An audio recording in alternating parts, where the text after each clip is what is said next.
She had 7 seconds to make a decision that would either save her life or destroy it completely. 3 men. One platform. Nowhere left to run. So Claire Whitmore did the only thing she could think of. She grabbed the arm of a complete stranger and called him Dad. And the most terrifying part? He played along without missing a single beat. If you've ever been desperate enough to trust a stranger with your life, stay with me until the very end of this story. Hit that like button right now and drop a comment telling me what city you're watching from. I want to see exactly how far this story travels. The rain had been falling for 3 hours straight by the time Claire Whitmore descended the last flight of stairs into the DeKalb Avenue station, and the smell hit her first. Wet concrete, machine oil, the specific sourness of bodies compressed by bad luck into a narrow underground space. She pulled her coat tighter and told herself it was the cold that made her hands shake. It wasn't the cold. She had first noticed the men somewhere around Flatbush Avenue, which meant they had been following her for at least 12 blocks. She told herself she was being paranoid. She did that a lot. Talked herself out of the things her instincts screamed at her because she had spent 10 years as a social worker in Brooklyn, and she had trained herself to remain calm, to appear calm, to project the particular quality of stillness that kept volatile situations from igniting. She was good at it. She was good at reading rooms, reading people, identifying the moment before something became dangerous. She was reading this moment now, and every cell in her body was telling her to run. The platform was nearly empty. 12:47 in the morning, rain heavy enough to chase most sensible people indoors. A woman in scrubs stood at the far end studying her phone. An older man sat on a bench with a paper bag between his feet, not drinking from it, just holding it, staring at the tracks. And 3 men, positioned at deliberate angles that a civilian wouldn't notice, that a cop might catch after a moment, that Claire caught immediately because she had spent a decade working in neighborhoods where men positioned themselves exactly like that before they moved on someone. They weren't together. That was the first thing. They wanted to look separate. One near the turnstiles, one at the middle of the platform, one at the far end close enough to the woman in scrubs that his presence would seem coincidental. But their eyes moved in a coordinated pattern. Small check, slow sweep, land on Claire, hold for a half-second too long, drift away. She had seen that pattern once before, years ago, outside a Crown Heights apartment building when she was trying to escort a domestic violence survivor to a shelter van. She had recognized it then. She recognized it now. Her phone was in her bag. She thought about calling the police and understood immediately that making a visible phone call in this moment would accelerate whatever was about to happen.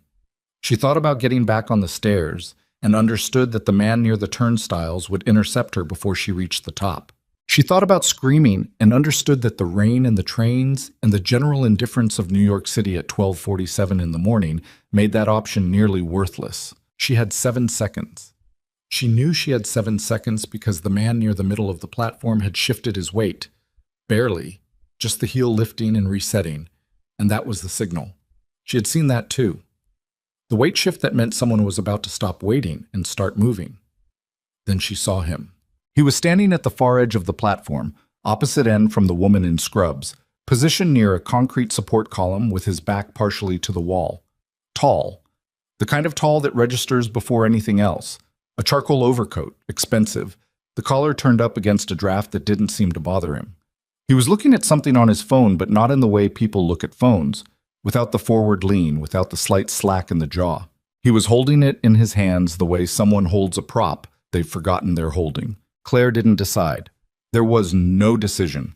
Her body was already moving. She crossed the platform in 12 steps and grabbed his arm with both hands, and she said, loudly enough that her voice carried clearly down the platform, "Dad, oh my God, I've been looking for you everywhere. The train was delayed and I didn't know which exit." She set it into his coat, turning her face away from the 3 men, pressing close enough that anyone watching would see a daughter relieved and breathless and slightly frantic, in the way daughters get when they've been worried about a parent in a subway station at midnight. The arm under her hands went rigid. 1 second, she felt the entire body beside her go completely still in the way bodies go still when they're about to react. And in that 1 second, she understood that this man was capable of responding in ways that most people were not. And she had either made the single most intelligent decision of the last 30 seconds of her life. or the single most catastrophic one? Then the arm relaxed. Not all the way. Just enough. His hand, large, unhurried, came up and settled on her shoulder with exactly the right weight. Not too much. Not a performance. The specific contained pressure of someone who knows what reassurance is actually supposed to feel like. His voice, when it came, was low and even and carried no surprise at all. I told you the N train runs late after 11. You never listen. The mildness of it. The absolute unremarkable mildness. Claire nearly laughed from the sheer shock of it and converted the sound into something that came out as a relieved exhale, pressing her forehead against his arm. She didn't look at the three men. She didn't have to. She felt the change in the platform, the specific quality of attention shifting, recalibrating, moving on. 30 seconds later, the train arrived in a rush of pressurized air and noise, and she boarded beside him without either of them speaking, and when the doors closed, she finally looked up. He was already watching her. Up close, in the ungenerous fluorescent light of the subway car, she could put his age somewhere in the mid-50s. The face was hard-planed, angular, weathered in a particular way that suggested weather as much as age. The kind of face built by sustained exposure to things most faces don't encounter. His eyes were dark gray, the kind of color that can appear almost black depending on light, and they were doing what his phone had been doing on the platform, watching without appearing to watch, taking inventory in a manner so practiced it had become frictionless. He wasn't looking at her like a threat. He was looking at her like a variable he was already calculating. She said, "Thank you," because there was nothing else to say. "Don't thank me yet." He said it without inflection. "Tell me which one you made visual contact with first." Claire stared at him. "I'm sorry?" The three men. The one by the turnstiles, the one mid-platform, the one at the far end. "Which one did you ID first?" The car swayed around a curve. She could still hear her own pulse. "The one in the middle." He shifted his weight. Something changed in his expression. Not much, a fraction of loosening around the eyes, the kind of involuntary response that happens when an expectation is exceeded. "Good." Most people would have said turnstiles. He was positioned to be seen. "That's why I didn't say him." "Yes." He looked toward the black windows. "My name is Damien Ashcroft. You can keep holding your bag like that. It's going to make your knuckles hurt before we reach Atlantic Avenue." She looked down. Her hands were white around the strap. She made herself release it. "Claire Whitmore." "I know who you are." The train noise filled the space between those four words and whatever came next, and Claire held herself completely still the way she had learned to hold herself in rooms where the wrong movement could change everything. "What did you just say?" she said. He didn't repeat it. He didn't need to. "Where's your stop?" "You need to explain that." "I will. Where's your stop?" "I'm not telling you where I live." For the first time, something that was almost a smile moved across his face. Not warmth exactly, more the recognition of a reasonable position. "Smart. All right. Then we'll get off at Atlantic Barclays and I'll explain there. In public. Wherever you're comfortable. You'll explain how you know my name." "I'll explain considerably more than that," he said, and turned back to the window. And something in the way he said it made the cold in Claire's chest deepen into something that had nothing to do with temperature. She had spent the last 6 months telling herself she was imagining things. The feeling of being watched on her walk to the office. The car she kept seeing parked on her block with different license plates. The voicemail 3 weeks ago.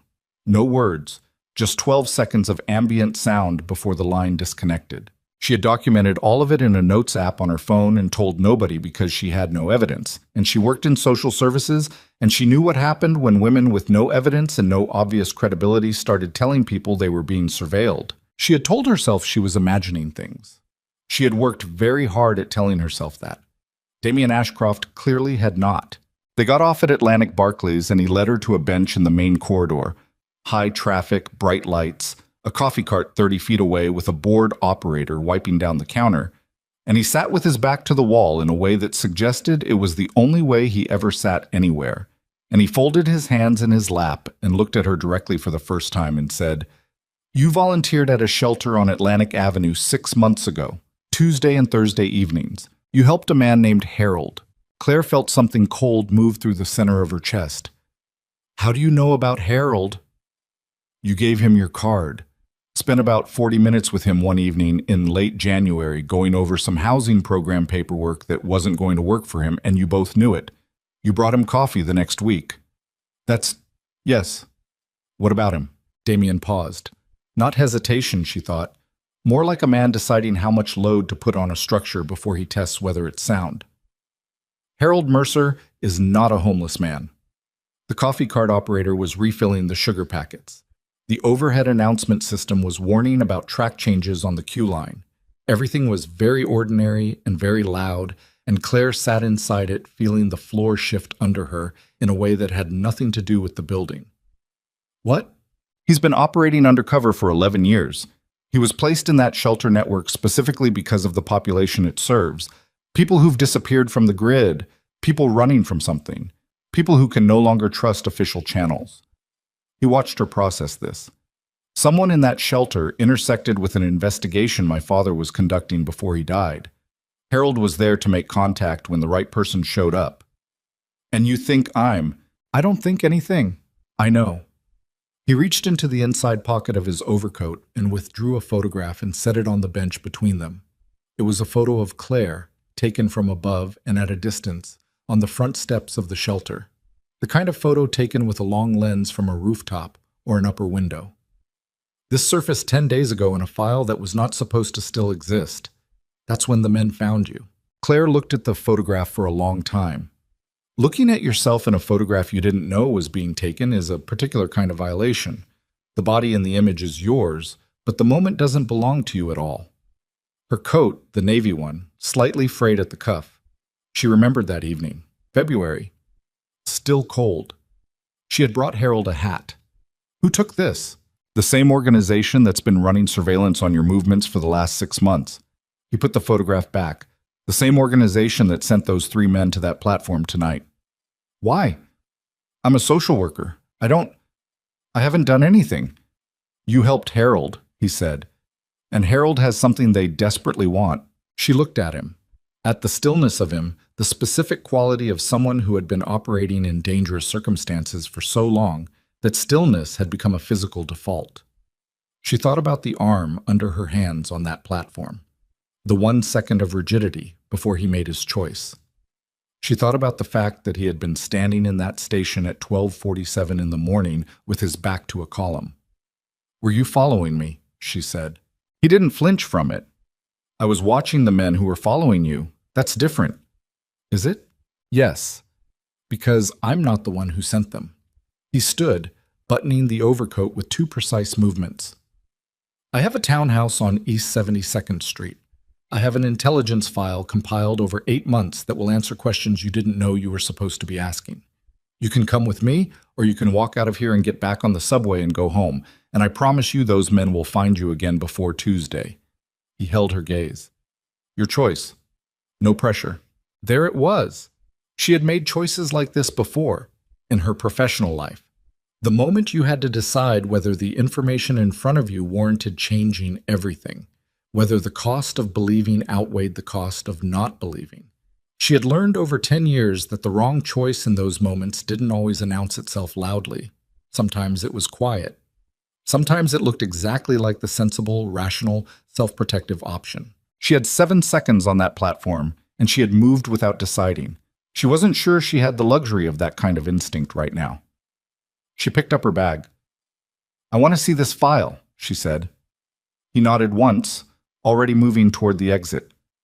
I know, he said, and the certainty in it, not arrogance, something more tired than arrogance, something that sounded almost like grief, settled over her like the weight of rain.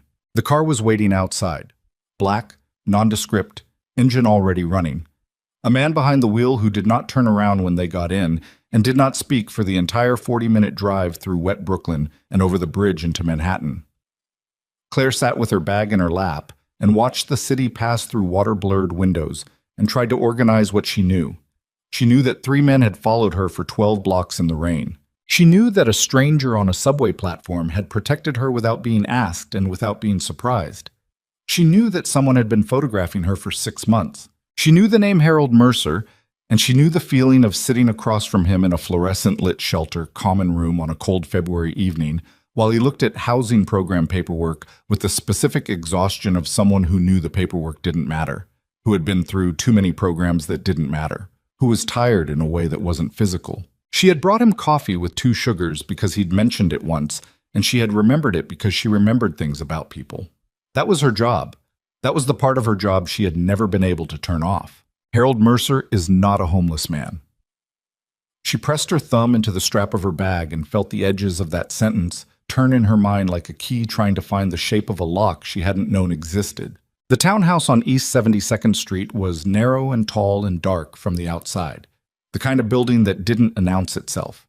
Inside it was warm, not aggressively, not the way hotels are warm, but the specific warmth of a space that gets used, that has a functioning radiator and someone who remembers to turn it on. Damien moved through it with the economy of someone who knows exactly where every piece of furniture is in the dark and doesn't need to check. He led her to a room at the back of the 2nd floor, a table, a lamp, and on the table, a file. It was not a thin file.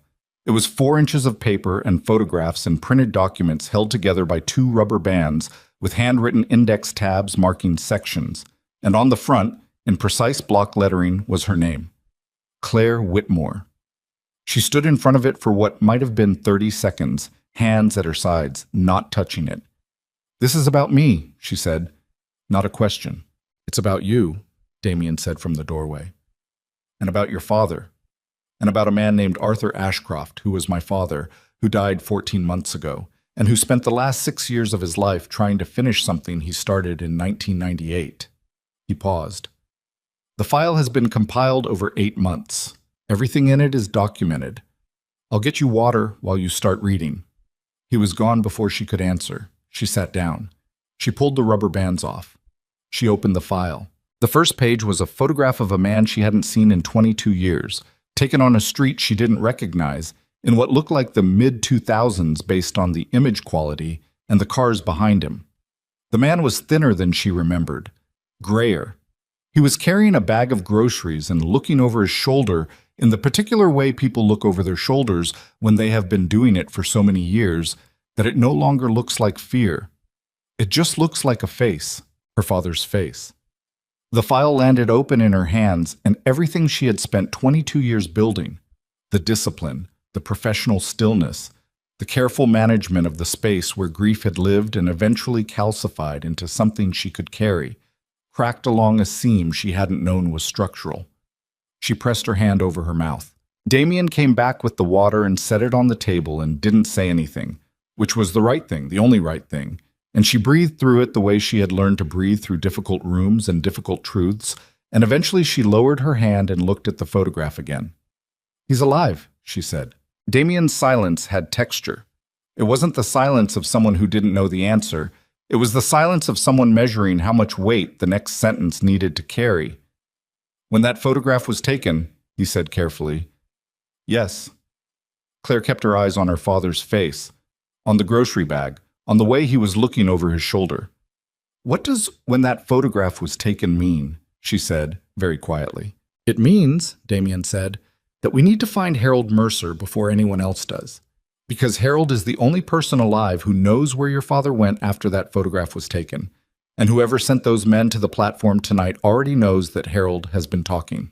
The lamp buzzed. Rain hit the window behind her. Somewhere in the building, something settled. The specific sound old structures make when the temperature drops. The groan of material contracting around the shape of everything it has been holding for years. Claire Whitmore sat in a room she had never been in a city she had lived in her whole life, holding a file about a father she had buried in her heart at the age of 12, and understood that the lie she had told on a subway platform less than 2 hours ago was not the most dangerous thing that had happened to her tonight. The most dangerous thing was the question she hadn't asked yet. The question that was sitting at the bottom of everything like sediment disturbed after decades of stillness, rising slowly now toward the surface. Why had her father disappeared? And the growing terrible certainty that the answer was going to cost her far more than the question. The file was 340 pages. Claire knew this because she counted the sections. Not deliberately, but the way the hands do things on their own when the mind has gone somewhere it can't function. The automatic counting, the fingers moving through tabs, The part of the brain that keeps processing texture and number while the rest of it is standing in a field staring at wreckage. She had been reading for 40 minutes when Damien came back into the room. He didn't announce himself. He set a second glass of water on the table and pulled a chair from the corner and sat down with the specific patience of someone who had done this before, had sat in rooms while other people processed information that dismantled them, and had learned that the only useful thing to do in those moments was remain present and quiet and not perform concern. She didn't look up. The page in front of her was a photocopy of a federal document, partially redacted, with black bars covering names and case numbers in a pattern so aggressive it suggested the redactions themselves were a kind of information. What remained visible was a date, March 14th, 1998, and a string of financial figures and a single phrase that had been missed by whoever ran the redaction process, a three-word phrase sitting in the middle of a paragraph like a splinter. Witness entered program. 22 years ago. Claire was 12.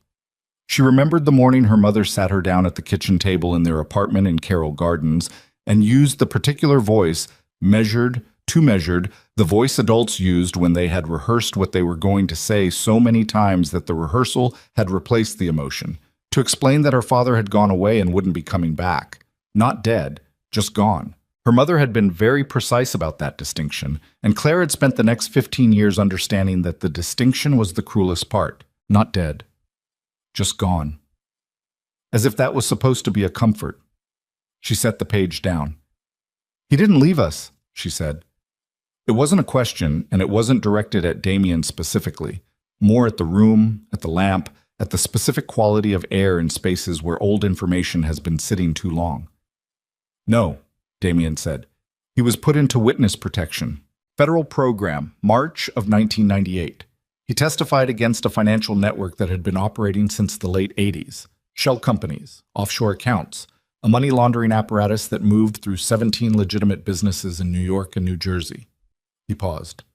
The network was connected to people with significant influence over law enforcement and the judiciary. The case nearly didn't happen. Your father was the reason it did. He never told us. He couldn't. He could have. She stopped. She pressed two fingers against the bridge of her nose and held them there. The pressure helped. She had learned that in crisis intervention training years ago, the specific application of physical sensation to interrupt a cognitive spiral. He could have found a way to tell us he was alive.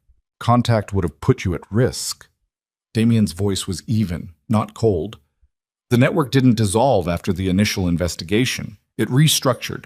The people at the top were never fully exposed. They spent the next decade looking for anyone who could be used as leverage against the remaining witnesses. So he stayed away to protect us. Yes. And my mother spent 19 years thinking he just... She stopped again.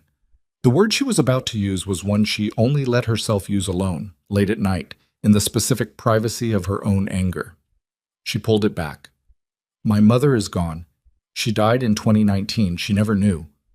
Damien didn't say he was sorry. She was glad he didn't. She had heard enough condolences about her mother to understand that they were primarily for the comfort of the person saying them. The file, she said, making herself breathe through her nose, making herself slow down. It documents all of this? Most of it. My father spent 6 years reconstructing the timeline from the outside. He was a private security strategist, had been for 30 years. He had government contacts, former agency contacts, people who owed him the kind of favors that don't get repaid in money. He reached across and turned several pages forward in the file to a section with a red index tab. Your father and my father knew each other. They met in 1995 through a mutual contact in a financial crimes task force that never became official. They stayed in contact after your father went into the program. Not frequently, not obviously, but the contact existed. He paused. My father was the one who helped your father disappear. He knew the protocol because he had built protocols like it for other people. When your father needed to vanish completely, he called Arthur Ashcroft. Claire looked at the red tab section. Letters, handwritten, on plain paper with no letterhead. The handwriting was unfamiliar in its adult form, but she recognized the particular way the lowercase r was constructed. It had always looked more like a small V with a curved top. and the recognition hit her somewhere below the sternum, swift and violent and private. She closed the section. "I need a minute," she said. "Take whatever you need." "I don't mean—" She stood up. The chair scraped. "I need to be somewhere that isn't this room for 60 seconds. Bathroom's across the hall. There's a kitchen downstairs if you want something other than water." She walked out. She went across the hall and stood in the bathroom with the door closed and the light on and her hands braced on either side of the sink and looked at herself in the mirror for approximately 30 seconds. Her face looked the way it always looked in mirrors when she was managing something large, slightly compressed, the muscles around the jaw doing the specific invisible work of holding a structure in place. She had been told she was hard to read. She took no pride in it. It was the scar tissue of a profession that required you to absorb other people's trauma without visibly accumulating your own. She ran cold water over her wrists, dried them, went back across the hall. Damien was on his feet when she came back in, standing at the window, his phone to his ear. He heard her come in and said into the phone, "I'll call you back," and ended the call before whoever was on the other end could respond. "Who is that?" Claire said. "Someone monitoring the area around your apartment." The air shifted. "You have someone watching my building since last Thursday." He pocketed the phone. "There's been a car running a rotating position on your block for 9 days. Different vehicles, same 4-hour window, 2 to 6 a.m. Someone's doing interval surveillance." The cold came back. Not panic. She was too trained for panic, had routed it out of herself years ago, the way you reroute plumbing, sending it somewhere else, somewhere it couldn't flood the floor. But the specific variety of cold that settles in when a thing you suspected becomes a thing that is confirmed. 9 days, she said. "Yes. You've been monitoring my building for 9 days, and you didn't—" She stopped, looked at him. "You knew they were closing in, and you waited until tonight. I was waiting for them to make a move so I could identify their contact point. If I'd pulled you out early, we'd lose the trail. You used me as bait." It came out quieter than she intended. Quieter was worse, and she knew it was worse, and she let it sit between them exactly as quiet as it was. He didn't look away. "I used the surveillance operation they were already running as an intelligence opportunity. You were never in danger inside your apartment. Tonight on the platform, I was completely alone and 3 men had me cornered, and you were standing 40 feet away watching it develop. I was there. After I ran to you. After I made the call." She could hear her own pulse in her ears. Not racing, steady, the specific rhythm of controlled anger which was in some ways louder than the racing kind. "What if I hadn't seen you? What if I'd gone up the stairs? The man at the turnstiles would have been intercepted before you reached the top. By who?" "I don't work alone." The silence expanded, and they stood inside it on opposite sides of the table, and Claire understood that she was looking at a man who had spent his entire adult life making operational decisions in which individual people were variables, and that he had spent the same career getting better and better at managing those variables with minimum exposure, and that what felt to her like a profound moral transgression felt to him like standard methodology. She also understood that he had, in fact, been there, that the arm under her hands had been real, and the weight on her shoulder had been real, and she was standing in this townhouse, intact, instead of somewhere else, and that somewhere else did not bear thinking about in detail. "Don't do it again," she said. The situation determined, "Don't do it again," she said, harder. "If you're making decisions that involve my safety, I'm part of that conversation. I'm not an asset, I'm a person." Something moved across his face, not quite the fractional loosening she'd seen on the subway. Something more internal, more complicated, like a word forming behind the eyes that didn't make it to the mouth. He nodded once. "Agreed," he said. She sat back down, pulled the file toward her. They worked through the rest of it together, Damien taking specific sections and explaining the operational context, Claire reading the documents and asking questions that were sharp and specific and revealed. He thought, a mind that had spent years learning to identify the structural load-bearing elements in complex situations fast. She was a social worker. She spent her professional life understanding the architecture of people's disasters. She was not, he was recalibrating in real time, someone who needed information softened before it was delivered. The picture that assembled itself across 4 inches of documentation was this. In 1998, a man named Thomas Whitmore, Claire's father, had worked as a forensic accountant contracted to an insurance oversight body. In the course of a routine audit, he had identified a pattern of financial flows through 7 companies that suggested coordinated fraud on a scale that exceeded anything that body was equipped to pursue. He had escalated it. The escalation had been buried twice. He had escalated a 3rd time to a different contact, and that escalation had reached someone who was actually willing to act on it, and the investigation that followed had resulted in 8 convictions. The people at the top had not been among the convicted. The network had continued, not visibly, nothing that would attract the kind of attention that had temporarily threatened it. But the restructuring had been swift and surgical, and within 3 years it was operating at its previous scale through new vehicles and new intermediaries. Thomas Whitmore, in witness protection in a city in the middle of the country that the file did not name, had continued to document what he could from a distance, maintaining a careful, deniable correspondence with Arthur Ashcroft, until approximately 4 years ago when the correspondence stopped. 4 years ago, Claire said, that's when the last letter in the file is dated November of 2021. After that, nothing. What happened in November of 2021? We don't know. My father spent the following 8 months trying to find out, and then he had a stroke in the summer of 2022 and was incapacitated for 4 months, and by the time he recovered enough to continue, the trail had been cold for a year. Damien had both hands flat on the table and was looking at the file with the specific expression of someone reviewing a defeat they've had to learn to live with. He died 14 months ago. He left me everything he'd compiled. It took me another 8 months to understand enough of it to know what the next step was. Harold Mercer. Harold was placed in that shelter network because my father believed, based on the last communication he received from your father, that someone fitting a very specific profile would eventually show up at a shelter on Atlantic Avenue. Someone connected to Thomas Whitmore, trusted by him at a distance, someone who could be passed a key piece of evidence without either party necessarily understanding what was being transferred. Claire was very still. What does that mean? It means, Damien said, that when you gave Harold your card and sat with him for 40 minutes going over housing paperwork, you completed a handoff that your father may have planned years in advance. Harold wasn't there for the housing programs. He was there waiting for you. She heard her own breathing. She hadn't realized she could hear it. I didn't give him anything, she said.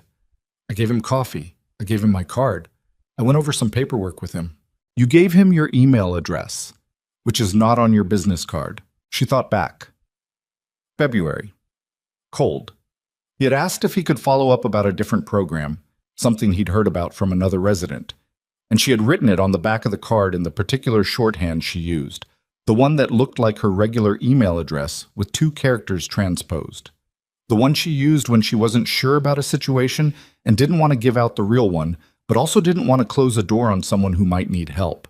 That email address goes to a secondary inbox, she said slowly, which forwards to a server I don't have access to, which means Harold has the capability to route information to someone who has been waiting for an unknown period of time for this handoff to be complete.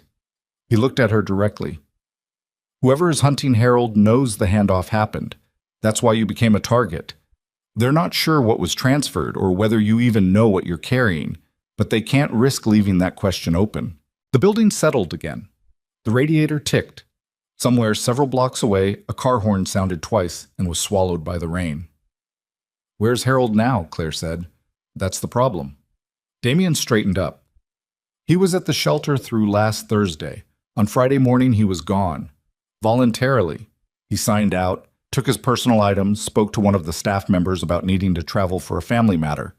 The staff member described him as calm, not rushed. He made himself. Yes, he knew they were coming and he moved first, which means he's operational.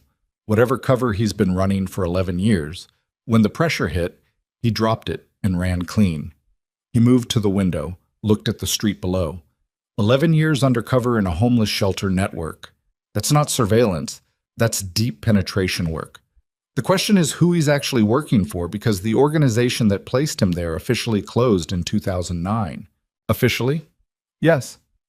So he's a ghost working for a ghost organization trying to complete an operation started by two men who are both dead or missing. She rubbed her face with both hands. The pressure again, the physical interrupt. That's what we're dealing with. Approximately. And the people hunting him are the same network your father exposed in 1998. Third generation by now. Cleaner, smarter, better insulated. The original leadership has cycled out through deaths and retirements, but the architecture remains, and someone at the top of that architecture has enough reach to run multi-person surveillance on a Brooklyn social worker for 9 days without attracting attention. He turned from the window. Meaning they have law enforcement contact, at some level. We don't know which level. Claire sat with this for a moment and then said, very flatly, so we can't go to the police. Not without knowing exactly who we're talking to and who they're talking to. He crossed back to the table. My contacts are in the private sector. I have 2 former federal investigators who work independently now. One of them has been helping me with the file for the past 4 months. I trust them the way I trust anything, provisionally, with verification. That's a very lonely way to operate. It keeps you alive. She looked at him.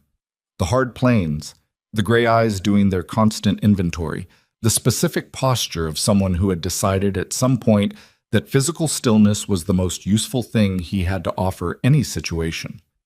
She thought about what it meant to spend a career in the architecture of other people's safety, while building nothing around yourself that could be used against you. She thought about her father, looking over his shoulder in a parking lot in a city the file didn't name. I need to check that secondary inbox, she said. I know. Do you have a secure device? He went to the desk in the corner and opened a drawer and withdrew a laptop. Not new. Deliberately not new, the kind of machine that didn't announce itself, and set it on the table and turned it toward her. The network here runs through 3 separate routers with geographic masking. It's not perfect, but it's as good as available without taking another hour to set up. She opened the laptop, went to the secondary inbox. There were 14 messages. 13 of them were spam that had leaked through the filter over the past several months. The 14th had arrived 6 days ago. No subject line. The sender address was a string of random characters that resolved to a domain she didn't recognize. The body of the message was 11 words. St. Catherine's on Hicks Street, Tuesday at noon. Come alone. Bring nothing.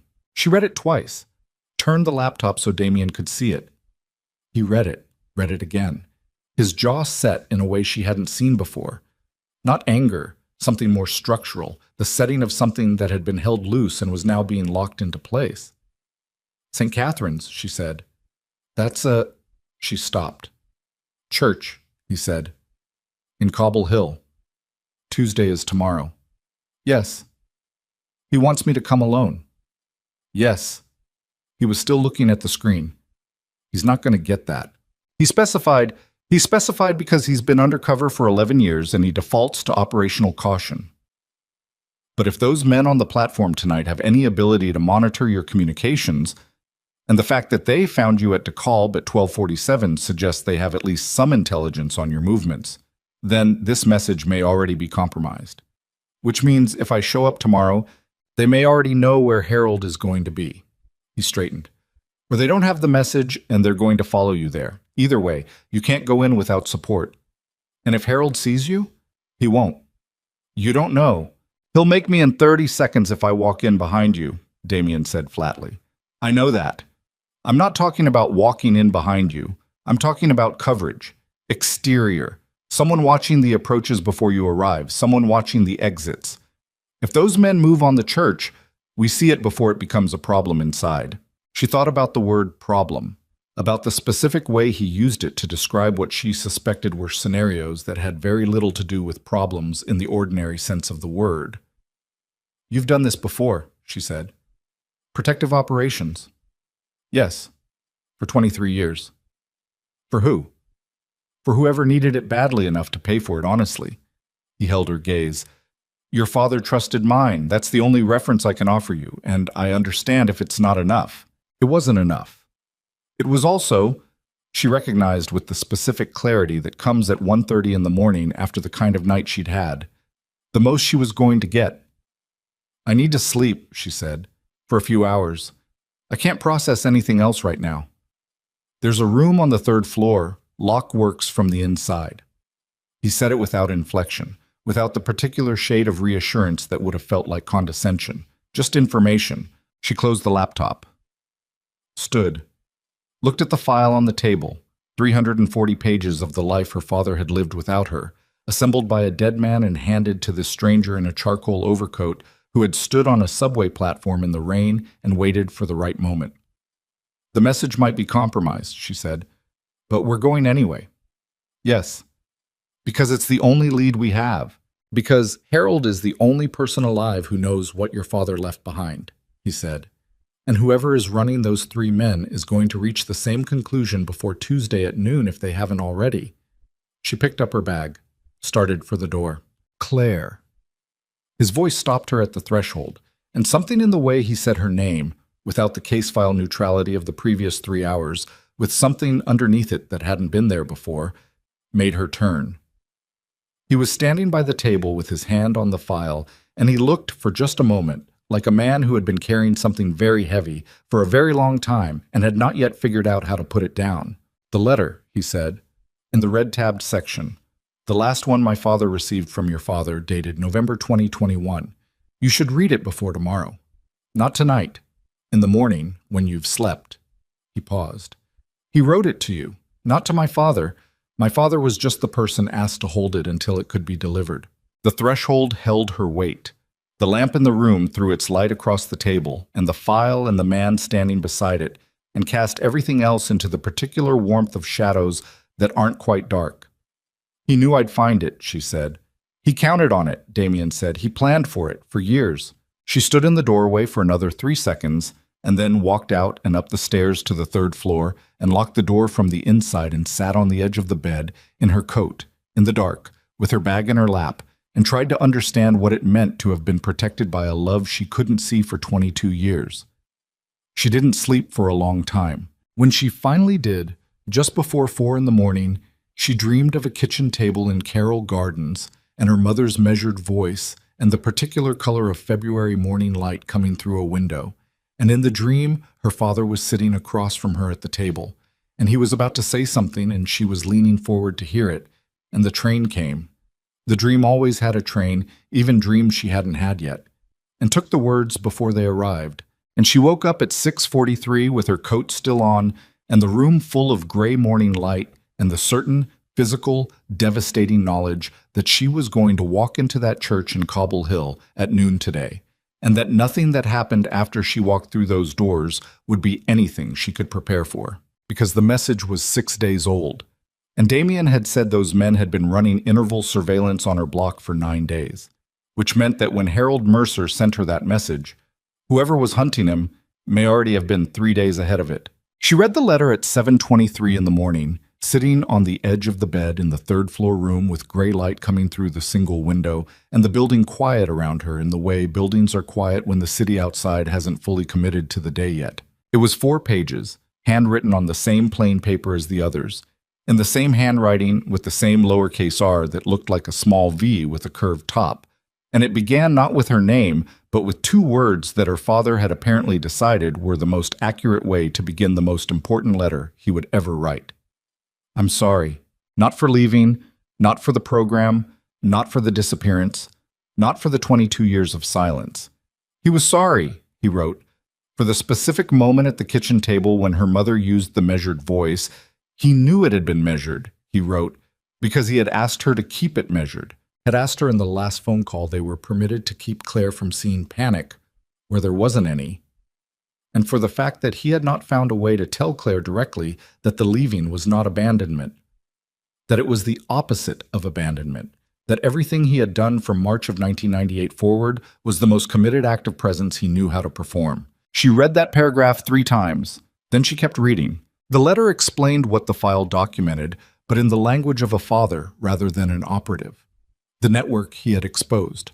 The people who had not been exposed.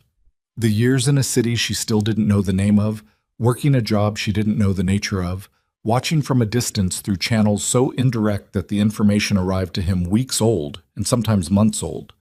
Her high school graduation, which Arthur Ashcroft had attended without identifying himself, sitting 3 rows back and to the left, and had described to Thomas Whitmore in a letter that apparently made Thomas Whitmore unable to work for the rest of that day. Her hiring at the social services agency in Brooklyn, which had reached him through the same indirect channel, and which he described as the moment he understood she had become someone he would have chosen to know even if she hadn't been his daughter. She stopped at that sentence. Let it sit. Then the letter shifted. The last page and a half was not about the past. It was operational, precise, written in a register that didn't match the first 2.5 pages except in the handwriting. The shift was jarring, the way it's jarring when you realize partway through a conversation that the person you're talking to has been performing one thing while thinking something entirely different. Harold has a storage unit, old railroad infrastructure where the Gowanus meets the river access road. You'll know the building because it has a rusted green door and the unit number is painted in white above it, not on it. Inside is everything I couldn't transmit, everything the original case missed, everything you need to finish this. Harold has the key, but he won't give it to you directly. He'll give it to you only after he's certain you weren't followed, and only after you give him a phrase that I'm going to give you now, and you cannot write this down anywhere except in your memory, because if it's written anywhere, it becomes a vulnerability. The phrase was 4 words. She read them once, folded them into the part of her brain where she kept things she needed to hold without holding them, case numbers, client addresses, the particular details of situations where documentation was dangerous. And then she read the rest of the letter. The person who restructured the network after the 1998 exposure is not who the file suggests. My original testimony identified the operational leadership. What I didn't know in 1998, what I found out 7 years later, and what I've spent 14 years trying to find a way to prove, is that the operational leadership was managed by someone above them who was never visible in the structure because he designed the structure himself. He built it with his own absence in mind. His name is not in any of the documents Arthur has. His name is in the storage unit. Everything is in the storage unit. Get to Harold. Get the key. Finish what I started. I love you. I'm sorry it took this long to say it where you could hear it. She sat with the letter in her hands for approximately 4 minutes, and then she folded it along its original creases and put it in the inside pocket of her coat against her sternum and stood up. The face in the bathroom mirror looked the same as it had at 1:30 in the morning. That surprised her slightly. She had expected it to look different, expected some visible evidence of the reconfiguration that had happened overnight, the way the architecture of her understanding of her own life had been quietly demolished and was now being rebuilt around a different load-bearing structure. But the face was the same. The jaw was doing its work. The eyes were doing their work. She went downstairs. Damien was in the kitchen, not cooking, standing at the counter with coffee and a phone and 3 printed documents that he turned face down when she came in. Not surreptitiously, just with the practiced reflex of someone who manages information the way other people manage their physical space. He looked at her and did the rapid assessment she had started to recognize. The sweep that started at the eyes, moved to the hands, clocked the posture, delivered a verdict he didn't share. Coffee, he said. He left a storage unit, she said, but Harold has the key. My father's letter has the location and a phrase I need to give Harold for him to hand it over. Damien set his coffee down. How specific is the location? Specific enough. Gowanus. Old railroad infrastructure near the river access road. Green door. I know the area. He picked the coffee back up. What's in the unit? Everything. Documentation the original case missed, and the identity of the person at the top of the network. The one who designed the structure so his own name never appeared in it. She watched him process this. There was something in his expression she couldn't fully read. Not surprise, the man processed surprise internally. She had learned that, but a specific tightening around the eyes that suggested a variable he hadn't fully accounted for had just arrived. Your father knew the name, he said, for 14 years, apparently. And he never gave it to my father. She held his gaze. No. The kitchen was quiet for a moment. The coffee maker finished its cycle with a sound like a small exhalation. Why not? Damien said. It wasn't quite a question. The letter doesn't say. She paused. Does that concern you? He looked at her steadily. It raises a question. Then say the question. My father and yours maintained contact for over 20 years. Your father had the most critical piece of information in the entire investigation, and he never passed it through the channel they'd been using. He set the coffee down again. Either he didn't trust the channel to hold that information safely, or he didn't fully trust your father, Claire said. The words sat between them like something dropped. Or both, Damien said. She appreciated that he didn't flinch from it. She appreciated that he was the kind of man who could hear a sentence like that about his dead father and hold it without defensiveness, without immediately moving to refute it, turning it over with the same neutrality he applied to everything else. The letter trusts you, she said. It sent me to this house. It expects me to work with you. But it kept the most important piece isolated, accessible only through Harold, only through you. He picked up the phone, looked at it without seeing it, put it back down. Your father built a failsafe into the handoff. If any part of the chain was compromised, the key piece, the name, couldn't be extracted from the rest of the documentation. You're not offended. I'm impressed, he said, quietly and without sentiment. It's good architecture. He looked at her. We need to leave for Cobble Hill in 90 minutes. I need to brief my team on coverage positions before we move. How many people? 3, exterior only. You walk in alone, make contact with Harold, get the key, exit through the side door on Hicks Street and turn left. My people will have eyes on the church from 2 blocks in every direction from 11:15 forward. And if something goes wrong inside, define wrong. If those men are already there, if Harold's been taken, if the whole thing is a setup. He looked at her with the gray eyes that were almost black in the kitchen light. Then you don't go in, he said. If anything on the approach looks wrong, vehicles you've seen before, positioning that doesn't fit foot traffic, anyone who clocks you more than once, you abort. You keep walking. You call me. And we lose Harold. We don't lose Harold. We regroup, and we find another approach. We lose time, she said, which is the same thing. He held her gaze for 3 seconds and then nodded once, conceding the point the way he conceded all points, completely, without residual argument. Don't abort unless you're certain, he said. Trust your read. She trusted her read. She had been trusting it for 10 years, and it had gotten her through situations that would have broken less calibrated people. She drank the coffee he handed her and ate the toast he put on a plate and didn't without asking her. And they sat at the kitchen table in the gray Tuesday morning light and went over the approach to the church 3 times until the variables felt like variables she could manage. At 10:55, she walked out of the townhouse alone. The morning was cold and clear. The rain from the night before dried off the pavement.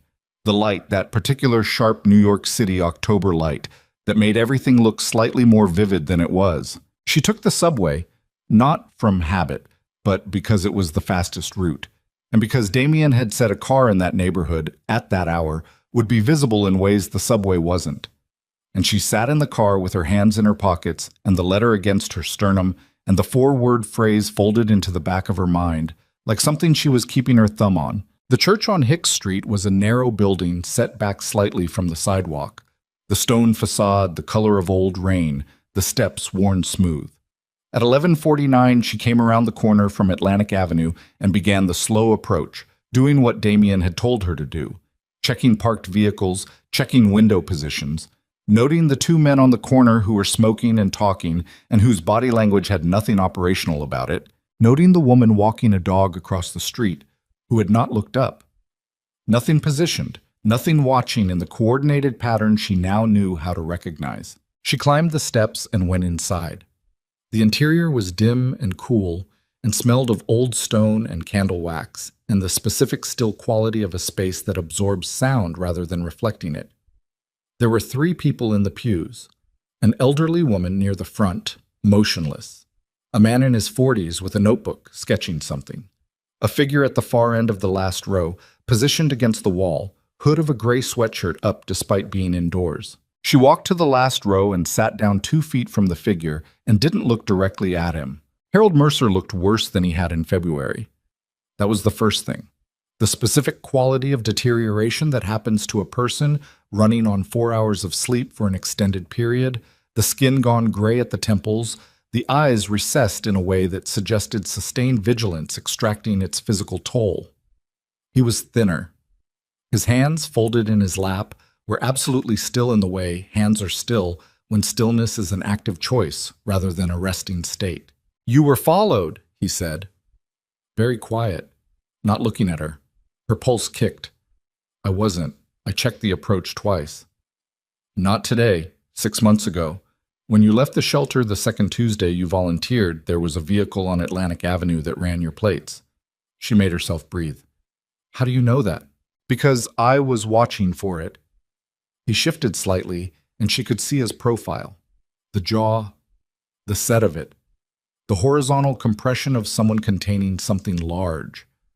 I knew when I gave you that email address that it might trigger surveillance on you. I made a judgment call. I've been watching for consequences ever since. You made a judgment call that put me in danger without telling me. Yes. She held the anger and kept her voice at the same level as his. We can talk about that later. I read my father's letter. A pause. Barely a second. He told you about me. He told me you have the key. He told you to come alone. I'm alone. She left the rest of that sentence in the air where Harold could look at it and decide what it meant. He turned his head and looked at her directly for the first time since she sat down. The eyes were the same as she remembered. The exhaustion behind them was the same, actually, she realized now. Not the exhaustion of a homeless man, but the exhaustion of a person maintaining a sustained performance with no visible end date, which was a specific and recognizable variety of tired. The phrase, he said. She said the 4 words her father had written.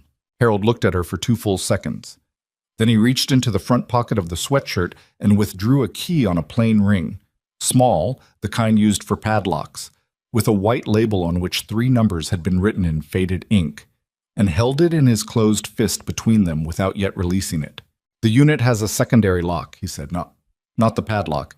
Inside the unit, on the back wall, there's a panel that looks like a fuse box. It's not. It needs a 6-digit code. Your father told me the code to give you only if you said the phrase correctly. Then give it to me. I need to know who's outside first. She held his gaze. Protective coverage, 3 people. They're not going to move on the church. Something in Harold's face shifted. Not surprise, more the particular expression of a person confirming a suspicion they had decided to act against. Ashcroft's people. Yes. You're working with Damien Ashcroft. His father knew mine. I know what his father knew. Harold looked back toward the front of the church. His jaw worked once, a small involuntary movement, the physical residue of something he was deciding whether to say. Arthur Ashcroft was a good man. He was also a man who thought he understood your father's investigation better than he did. He made an assumption, early on, about the identity of the person at the top of the network. That assumption shaped everything he compiled. He paused. He was wrong. The cold in Claire's chest moved. The file is wrong? Not the file, the conclusion the file points toward. Harold turned back to her. Arthur Ashcroft spent 6 years documenting the network. He identified the operational leadership correctly. He identified the financial architecture correctly. But the figure he believed was directing everything from the top, the name he thought he was building toward, is a decoy. He was pointed at that name deliberately 12 years ago by someone who needed Arthur's investigation to go in a specific direction. Toptim? Dismiss but subdat. The elderly woman near the front rose and moved slowly toward the side exit without looking back. The man with the notebook was still sketching. The light from the high windows moved slightly as a cloud shifted. Who pointed him there? Claire said. Someone close to him. Someone who had access to his research and enough trust to redirect it without being questioned.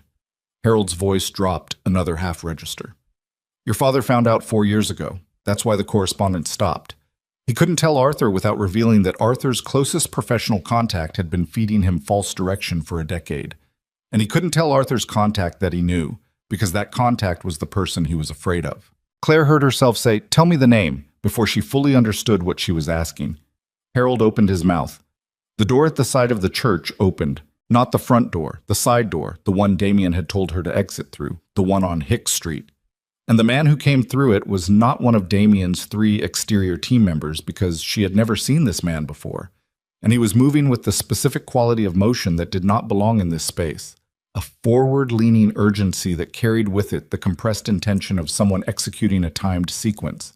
Behind him, 2 more. Harold was on his feet before Claire had fully processed the movement, and he grabbed her arm. Not gently. the grip of someone operating on pure trained response, and said one word directly into her ear. Run! She ran. Harold went left toward the front, and she went right toward the main entrance because separating was the only logic available, and her legs were doing it before her brain finished the order.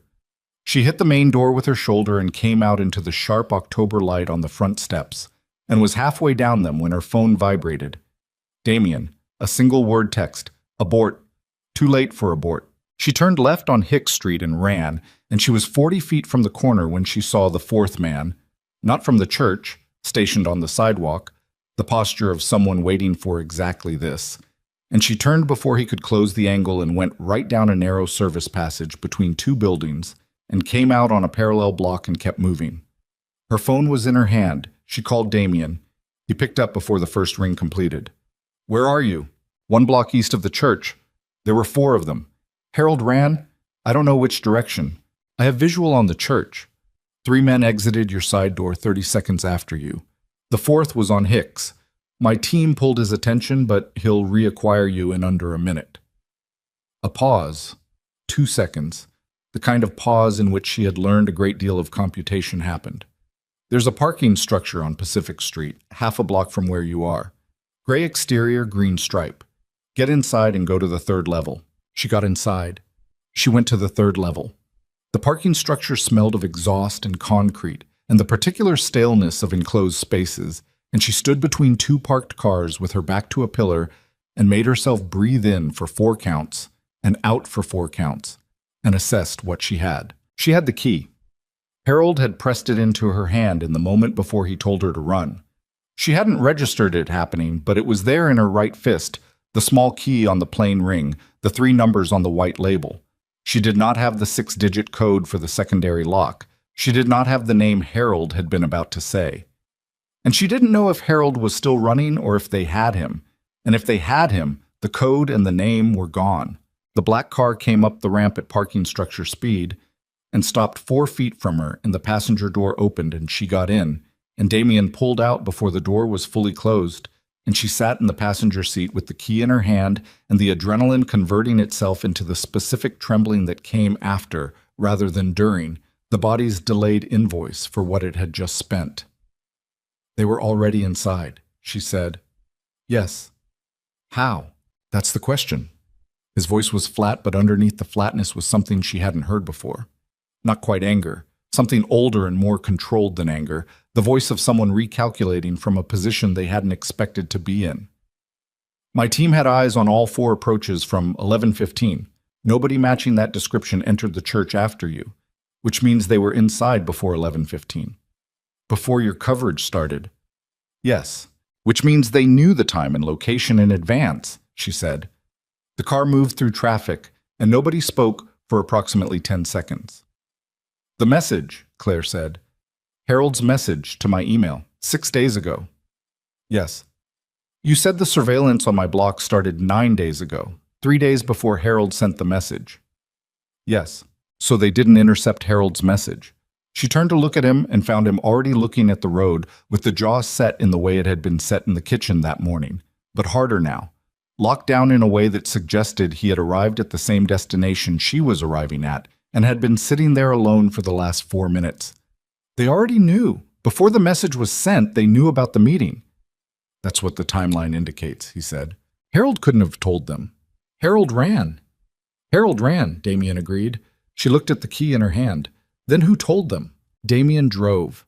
The city moved past the windows in the particular blur of a Tuesday morning in October, ordinary and indifferent and relentless.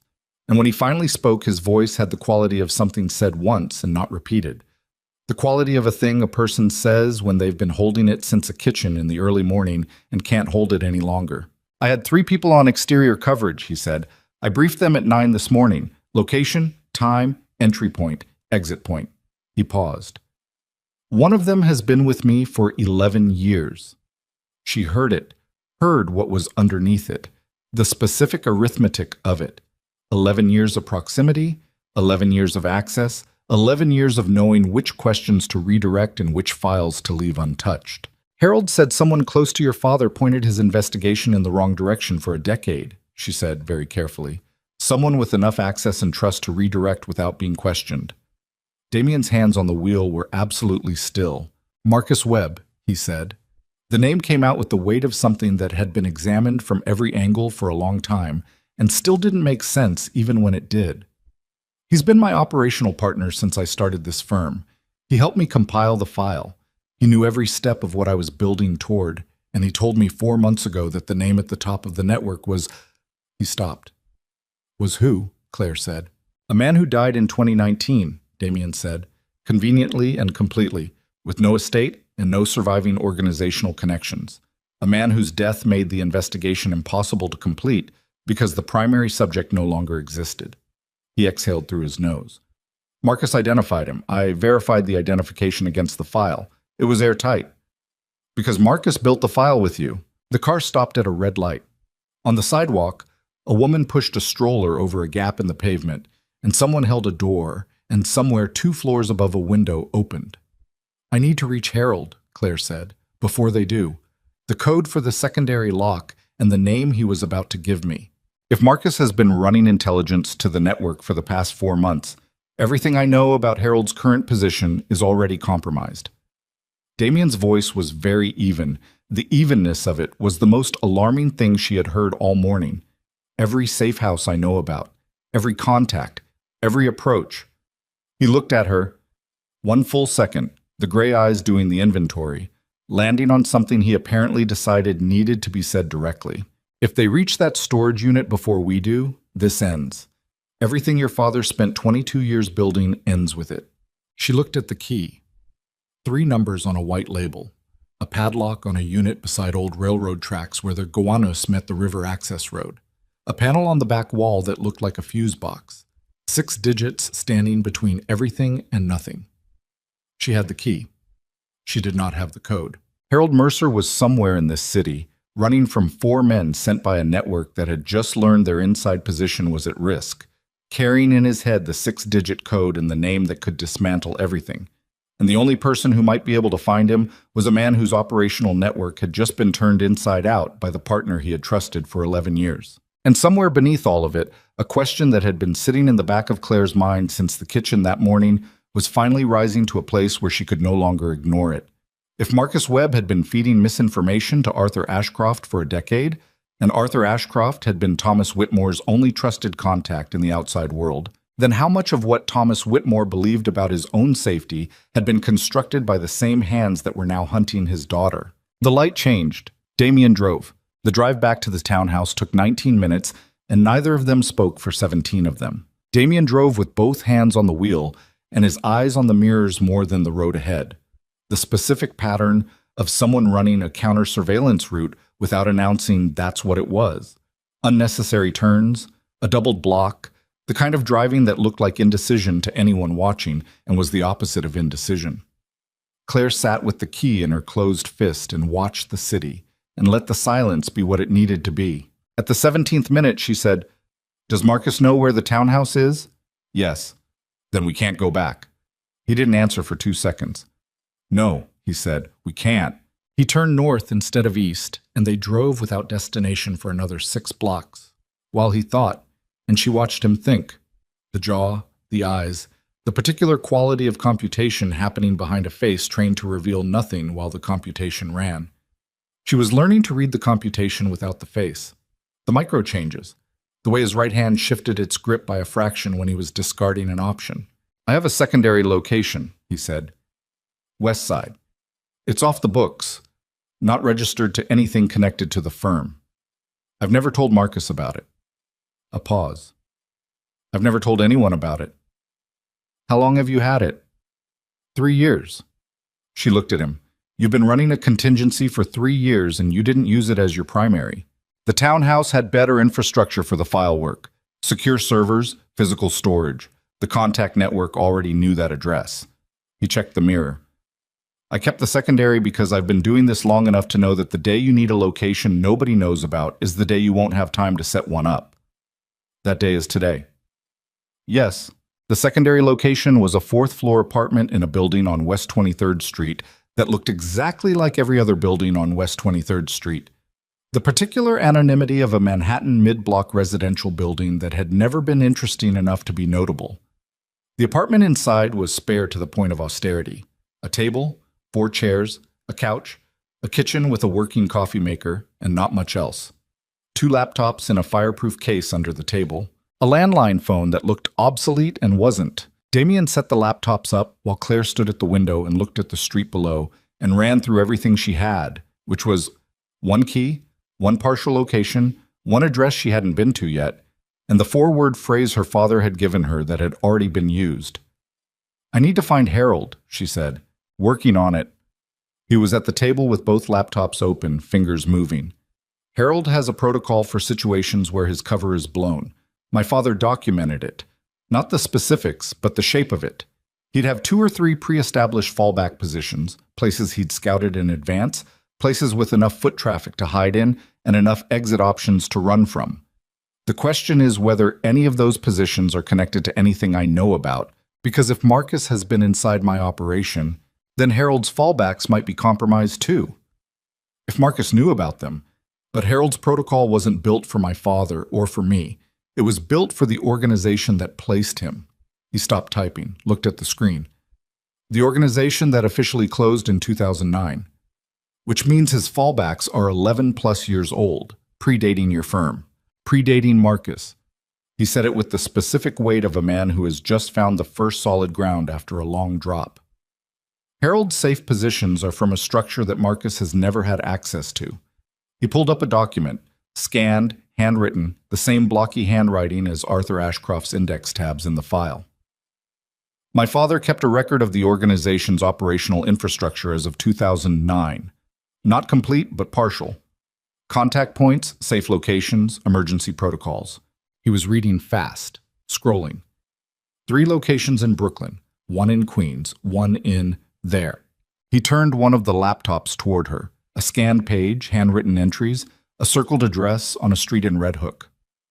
"My father visited that location in 2011, he said, 2 years after the organization officially closed. He described it as a working contact point, someone maintaining it without institutional support, on personal commitment." He looked at her. "That kind of commitment doesn't have an expiration date." She was already picking up her coat. "We go together," he said. Harold specified before 4 men walked through a side door. The protocol changed when the meeting was compromised. He closed the laptops. "And I need to be there when we have the conversation about Marcus Webb. Because Marcus Webb knows where I live and what I drive and what I've been building for 8 months. And if he's operational enough to have placed people inside that church before my coverage started, he's operational enough to move on us before tonight." She thought about what operational enough meant in the specific context of the past 18 hours, and she stopped arguing about going together. They took the subway, the F train to Smith 9th and then on foot through Red Hook, which at 12:40 in the afternoon had the particular quality of a neighborhood that had always been slightly outside the version of Brooklyn that appeared in magazines. Industrial, low, the water visible between buildings, the light coming off the canal carrying the specific gray-green quality of water that has been working for a long time. The address was a narrow building that had been a machine parts supplier at some point in the previous century and had been converted into something that called itself a printing and document services business on a sign that looked like it hadn't been updated in 8 years. Damien went left of the entrance and found a position against the building wall that gave him sightlines in 3 directions. He didn't tell her what to do. She didn't ask. She walked in. The front of the business was a counter with a laminating machine and a copier, and a man behind it who was perhaps 65 and had the kind of face that had been watching doors open for so many years that it had developed a specific default expression: neutral, assessing, committing nothing. He looked at her the way the face had learned to look at people who came through that door. She said, "I'm Thomas Whitmore's daughter." The face didn't change. "Help you with something? I need to know if Harold Mercer came through in the last 2 hours." Silence. The laminating machine hummed. Outside, a truck went past with the heavy percussion of a vehicle carrying something industrial. "Don't know that name," the man said. "You don't have to know it. You just have to tell me if someone came in here who looked like they'd been running." A pause that had a different quality than the previous pause. Not the pause of a man deciding whether to acknowledge something, but the pause of a man who had already acknowledged it internally and was now deciding something else. "Back room," he said, "left of the copier." She went left of the copier, through a door that looked like a supply closet and into a room that had the specific quality of a space used for waiting rather than for anything else. 2 chairs, a table, a window painted over, a single lamp. Harold Mercer was in one of the chairs. He was holding a cloth to the left side of his face, and the cloth was red in a way that it hadn't started out red.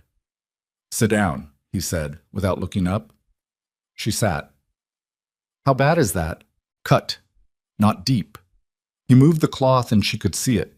A 2-inch laceration at the cheekbone, already clotting, the surrounding tissue swelling into the specific dark architecture of a developing bruise. The one who came through the side aisle moved faster than I anticipated. I went through a pew. He resettled the cloth. "Where's Ashcroft?" "Outside." "I told you. The meeting was already blown when we got there," she said. "They knew the time and location before your message even reached me. We have a compromised position inside Damien's operation." Harold looked at her. The exhaustion in his eyes had a new layer now. Not surprised, something more resigned, the layer that goes on top when a thing you feared has been confirmed. "Marcus Webb," he said. She stared at him. "You knew." "I suspected, for about 4 months." He moved the cloth again, checked the status of the bleeding, resettled it with the precise efficiency of someone who had done field first aid before. "When Arthur Ashcroft died, Marcus Webb was the first person to contact me through a back channel I'd never given to Damien. Told me he was managing the transition of the investigation, that Damien was taking over but needed time to come up to speed, that in the interim I should route any critical information through him." He looked at her steadily. "I didn't route anything through him, but the fact that he knew the channel existed told me enough." "Mom, you didn't tell Damien." "I had no proof, and I had no way of knowing how deep it went. If I told Damien and Marcus found out, the operation was finished before it started." "So you waited." "I watched. There's a difference." He lowered the cloth to his lap, holding it loosely, the red against his palm. "I need you to give me the key. Harold, I need to know it's safe. Give me the key and I'll give you the code." She looked at him. At the face. The 11 years of sustained undercover performance behind it. The exhaustion that was now structural rather than situational, built into the bones of it. She thought about the judgment call he'd told her he'd made 6 months ago, the one that had put her in danger without telling her. She thought about her father, in a city the file didn't name, making judgment calls of his own for 22 years. She put the key on the table between them. Harold looked at it. Then he said 6 numbers, clearly, once. She put them in the back of her mind next to the 4-word phrase and stood up. "The name," she said. "The one you were about to say when they came through the door." He looked at her for a long moment, and the look had a weight to it that she recognized now. The weight of someone about to move something heavy off a shelf they've been keeping it on for a long time. "Bring Ashcroft in," he said. She went back through the supply closet door into the front and out to the street, and Damien was exactly where she'd left him, against the wall, watching 3 directions at once. She tilted her head toward the door, and he followed her back in without a word, past the man at the counter who didn't react, through the door, into the room. Harold looked at Damien for a moment with the specific quality of a man examining something he'd only had a description of before. "You look like Arthur," Harold said. Damien said nothing. The jaw was set. "Sit down," Harold said. "Both of you. What I'm going to tell you in the next 5 minutes is the only reason I've spent 11 years in a shelter network and the only reason Thomas Whitmore is still alive." The chair scraped. Damien sat. Claire sat. Harold looked at the red cloth in his hand and then set it on the table beside the key. "The name at the top of the network," he said, "is not a criminal, not in the way the investigation has ever framed it. He's a philanthropist. Genuinely, in most of his public life, the foundations are real, the donations are real, the reputation is real, which is why the investigation never reached him, because nobody looks at a man doing visible good and asks what's underneath it." He paused. "His name is Conrad Vale." The name sat in the room. Damien's face didn't move. Claire watched his hands, the hands she had learned to watch, and saw nothing. "Conrad Vale," Damien said. Flat. The Vail Foundation. Yes. He's been on 3 federal oversight boards in the last decade.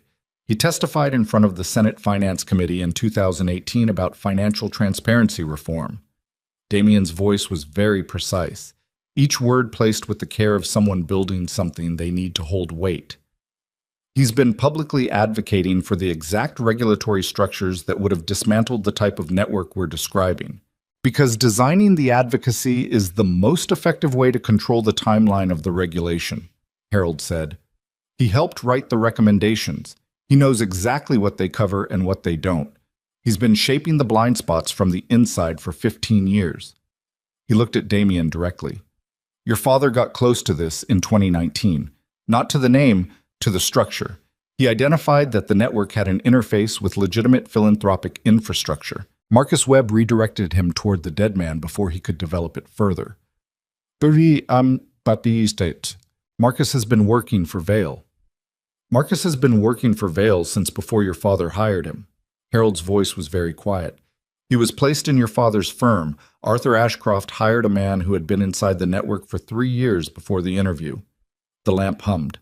Outside the painted window, Red Hook went about its Tuesday afternoon in complete indifference. Damien stood up.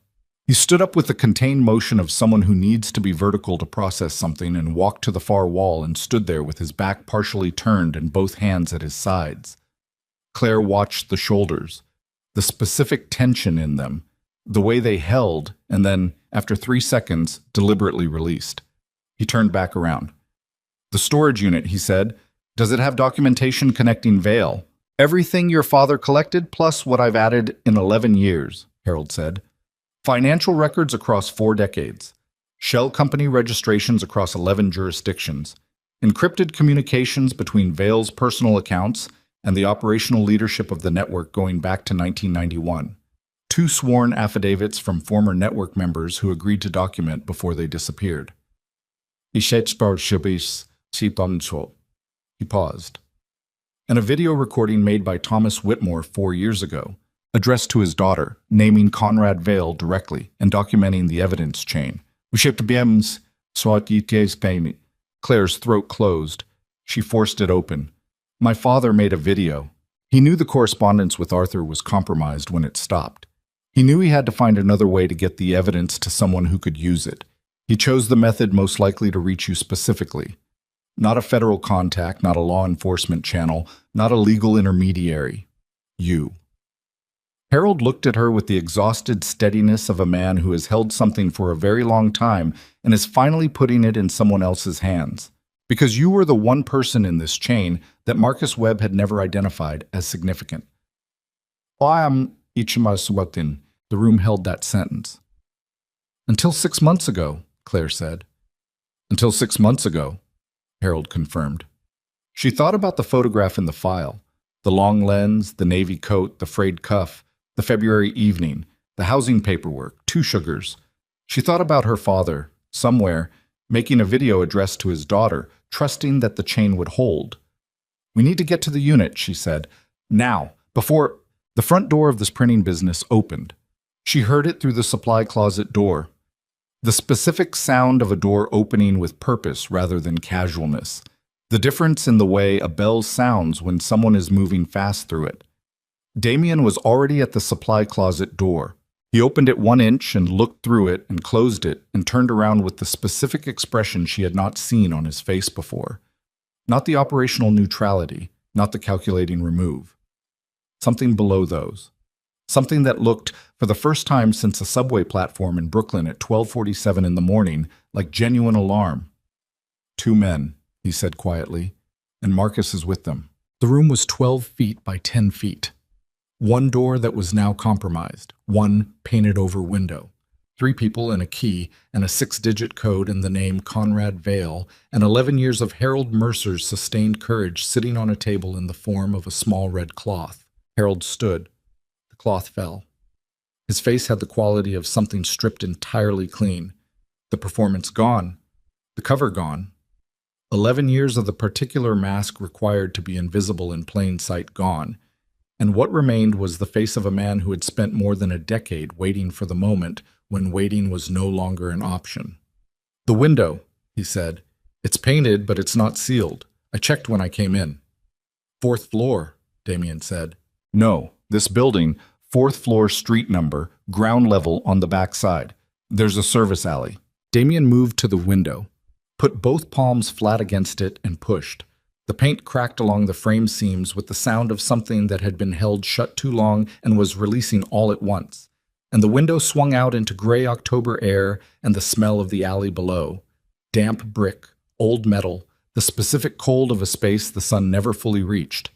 And the service alley was 8 feet below, concrete, with a dumpster positioned close enough to the wall to break a drop. They could hear voices in the front of the building now. The man at the counter. A second voice, clipped, asking something. Go, Damien said. Harold went through the window first, not hesitantly, with the specific efficiency of someone executing a rehearsed sequence, and dropped to the dumpster and off it to the alley with a sound that was controlled despite everything. Claire went next, and the drop hit her ankles and knees with a percussion she felt up through her hips, and she moved immediately to the side to clear the space, and Damien came through last and landed beside her, and they were moving before any of them spoke. The alley opened onto a cross street that opened onto the broader grid of Red Hook, and they moved through it fast without running. Running attracted attention. Fast walking was invisible. And they were 2 blocks from the printing business when they heard behind them, distant but clear in the particular acoustic of Red Hook's low buildings, a door hitting a wall. They know the window, Claire said, not slowing. Yes. Damien was looking at his phone. Not slowing either, navigating by peripheral vision, the phone in his left hand so his right stayed free. The unit. We go now, directly, no intermediate stops. He looked at her. Because Marcus knows about the storage facility. You told him. I told him about the location description from your father's letter. I didn't have the unit number. He doesn't have the code. His voice was very controlled. But he'll move on the location the moment he realizes we got out of that building. We have maybe 40 minutes before they can position people at the site. 40 minutes. Red Hook to Gowanus. The key in her pocket, 6 numbers in her mind. A video her father had made for her sitting in a storage unit beside old railroad tracks, waiting to be found the same way everything else about her father had waited, with absolute patience, with the specific endurance of something that had no choice but to hold on. She pulled her coat tighter against the October cold and kept moving. They found the unit at 2:17 in the afternoon.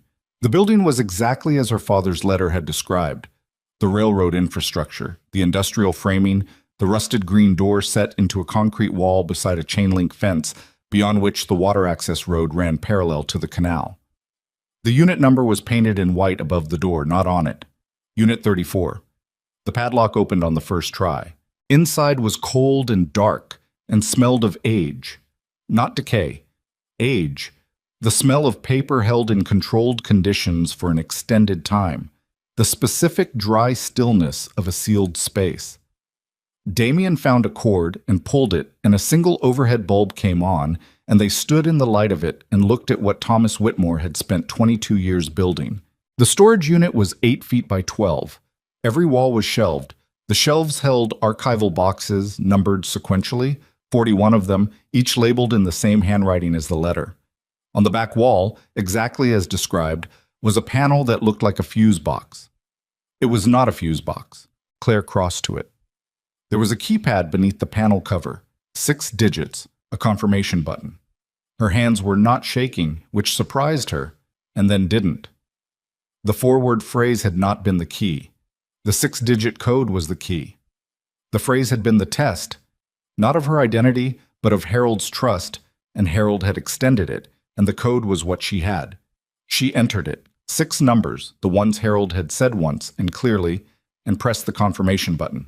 A small mechanical sound, not dramatic, a simple magnetic release, and the panel swung open on a hinge. Behind it was a single shelf. On the shelf, 2 external hard drives wrapped in static protective material, a sealed legal envelope, and a tablet device in a protective case. She picked up the tablet, pressed the power button. The screen came on. Full charge. The kind of charge you get from a device in a temperature-controlled space connected to a trickle charger, and on the screen was a single media file named with a date, November 18th, 2021, the same date as the last letter in the file. The day the correspondence stopped, Damien was at the door of the unit, watching the approach. He turned at the silence that followed the tablet screen coming on. Claire looked at the file on the screen, at her father's name listed as the recording's creator in the file metadata, at the date. "Play it," Damien said. She pressed play. The video was low resolution, a laptop camera, a plain background, the lighting of a man who had set this up himself in whatever space he'd had available. The man on screen was 61 years old and bore a relationship to the father she remembered the way a river bears a relationship to its source. Recognizably the same origin, shaped entirely differently by the distance traveled.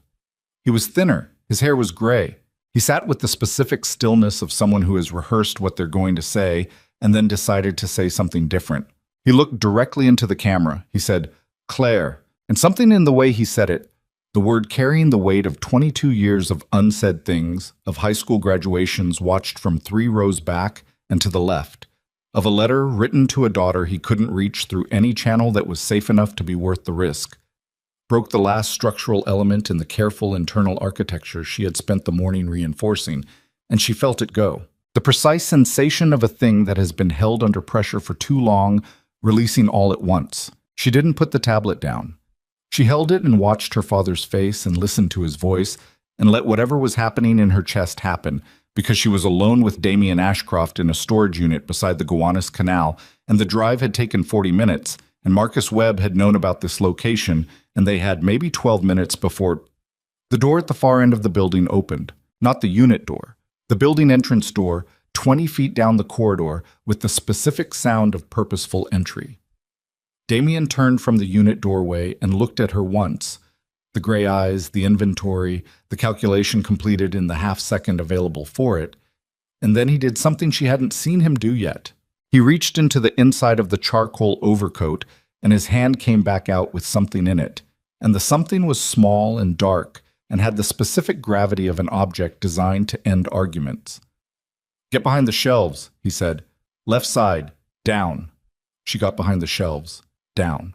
The overhead bulb swung slightly in a draft from the opened building door, throwing moving shadows across 41 archival boxes and a tablet screen where her father's face was still speaking, the audio now playing into the silence of the unit, his voice describing Conrad Vale and the financial architecture of 4 decades of concealed corruption, the words emerging with the calm precision of a man who has had a very long time to get them exactly right.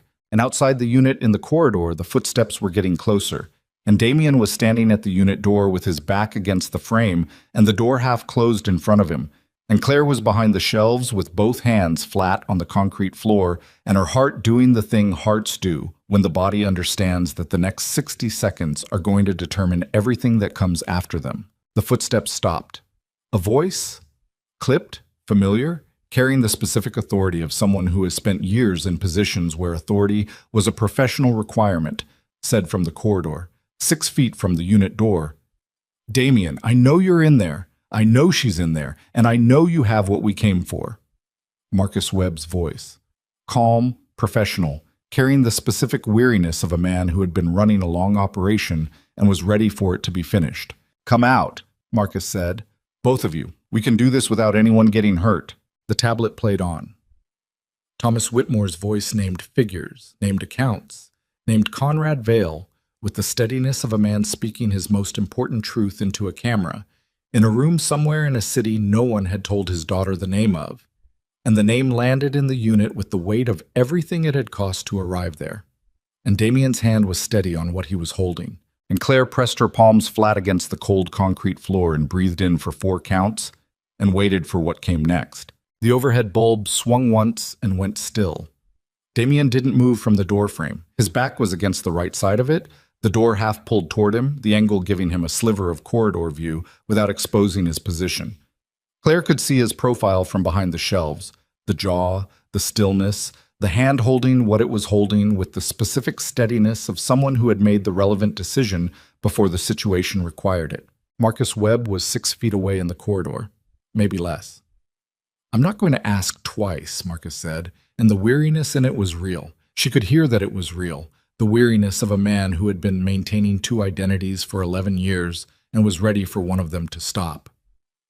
Damien said from behind the door, "How long?" Not a shout, conversational.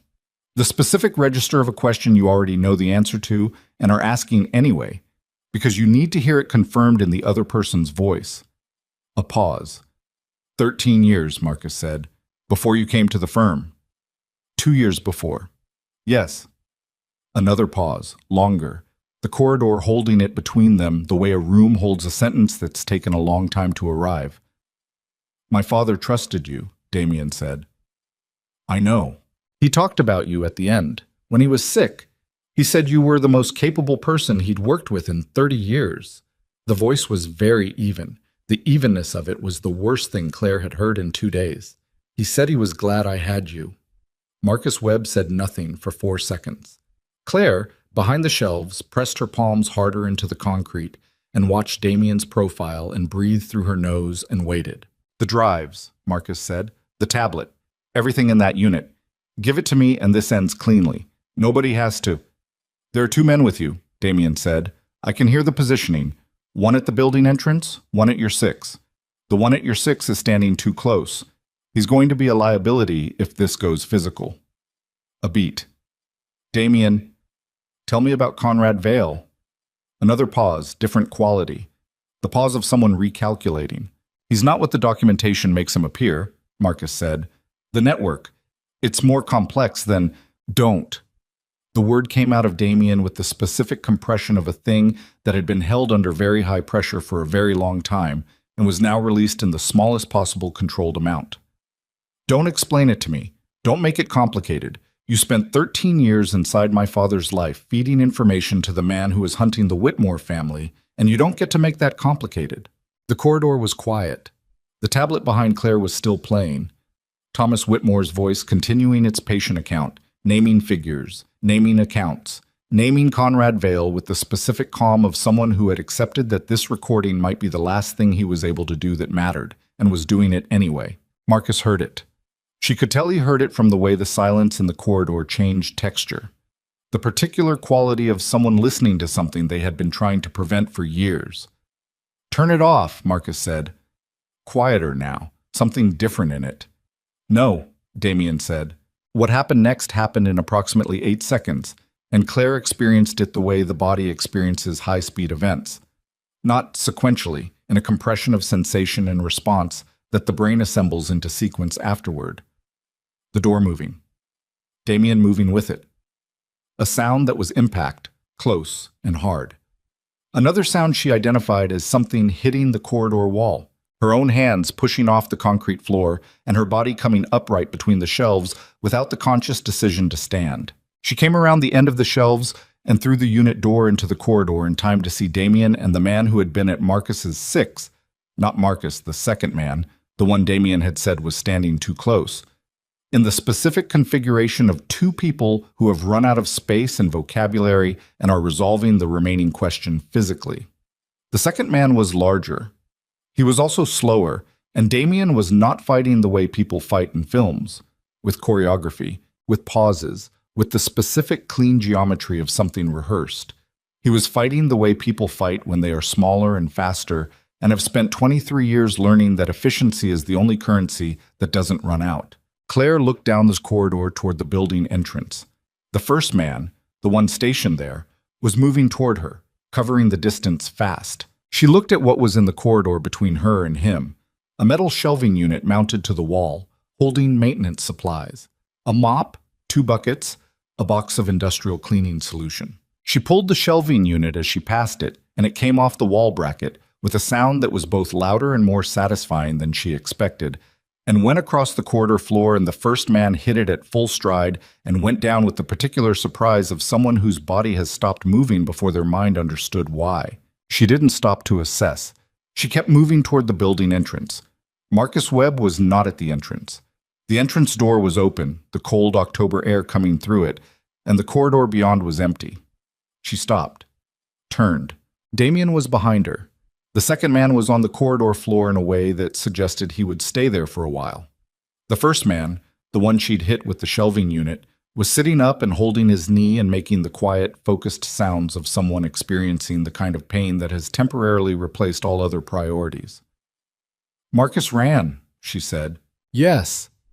Damien was breathing harder than she'd ever heard him breathe. Not ragged, but present. The breath of someone who had spent something physical and was replenishing. He checked his hand, the one that had been holding what it was holding, and she understood that at some point in the 8 seconds, it had become a different kind of instrument and was now returned to being a hand. He'll go to Vale. Then we have less time than we thought. We have the drives. We have the tablet.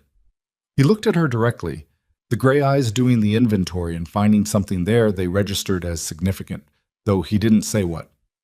Are you hurt? No.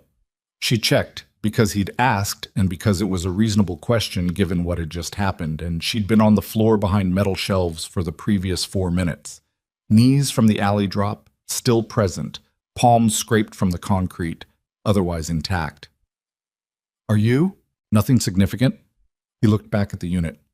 We need to take the drives and the tablet and the Whitmore documentation, and we need to leave this building in the next 3 minutes.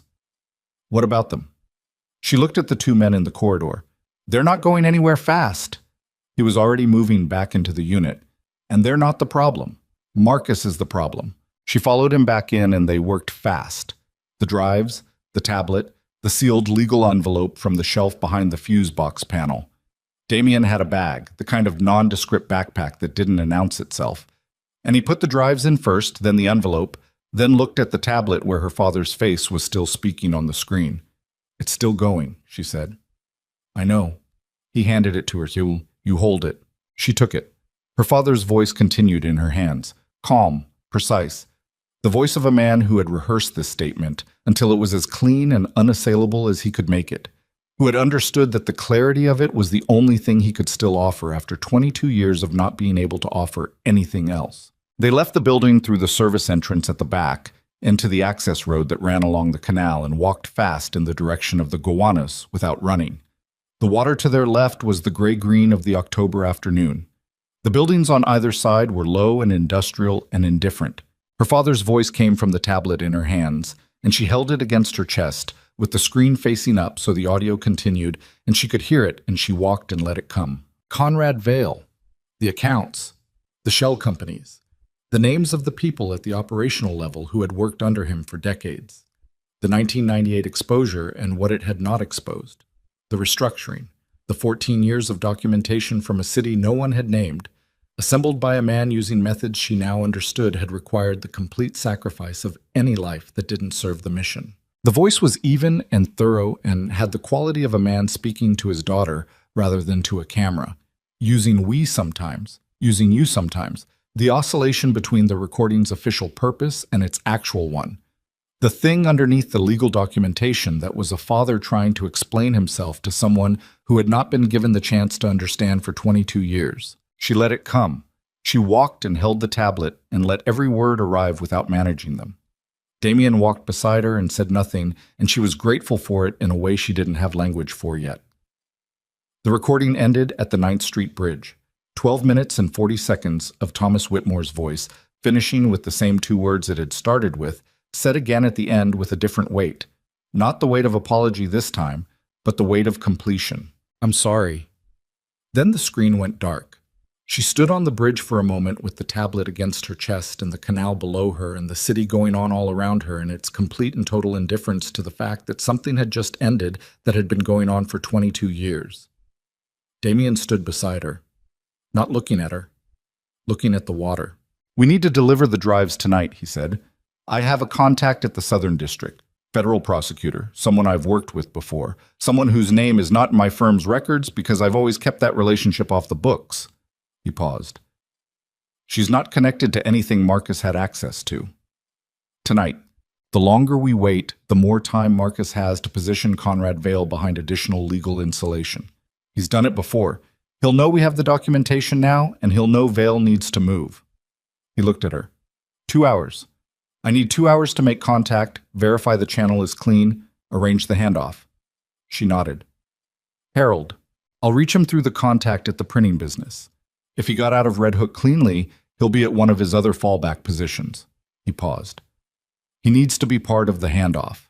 His testimony about the organization, about the 11 years, about Marcus's contact attempt after my father died, That corroborates the documentary record in ways the drives alone can't. He'll do it, she said. She knew he would. 11 years was not an investment a person made if they were going to walk away when the moment finally arrived. She looked at the water for another moment. Then she put the tablet in the bag, and they walked off the bridge. The federal prosecutor's name was Renata Solano, and she met them at 8:47 that evening in a parking structure on Varick Street. Not her choice of location, Damien's, the same instinct toward high-visibility, controlled exit spaces that had put him on a subway platform bench at Atlantic Barclays 48 hours ago.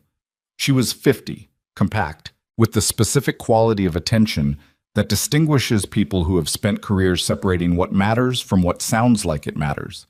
She looked at the drives and the envelope and the tablet, and she looked at Harold Mercer, who had arrived 20 minutes after they did, with a fresh bandage on his cheekbone, and the particular composure of a man who had been waiting for this handoff for 11 years and was not going to be dramatic about it now that it was here. She looked at Claire last. "Your father's recording," she said. "You've reviewed it." "Yes." "The chain of custody on this documentation? I'm going to need to establish it completely. Every person who had access to this unit, every step from the point of original recording to this moment."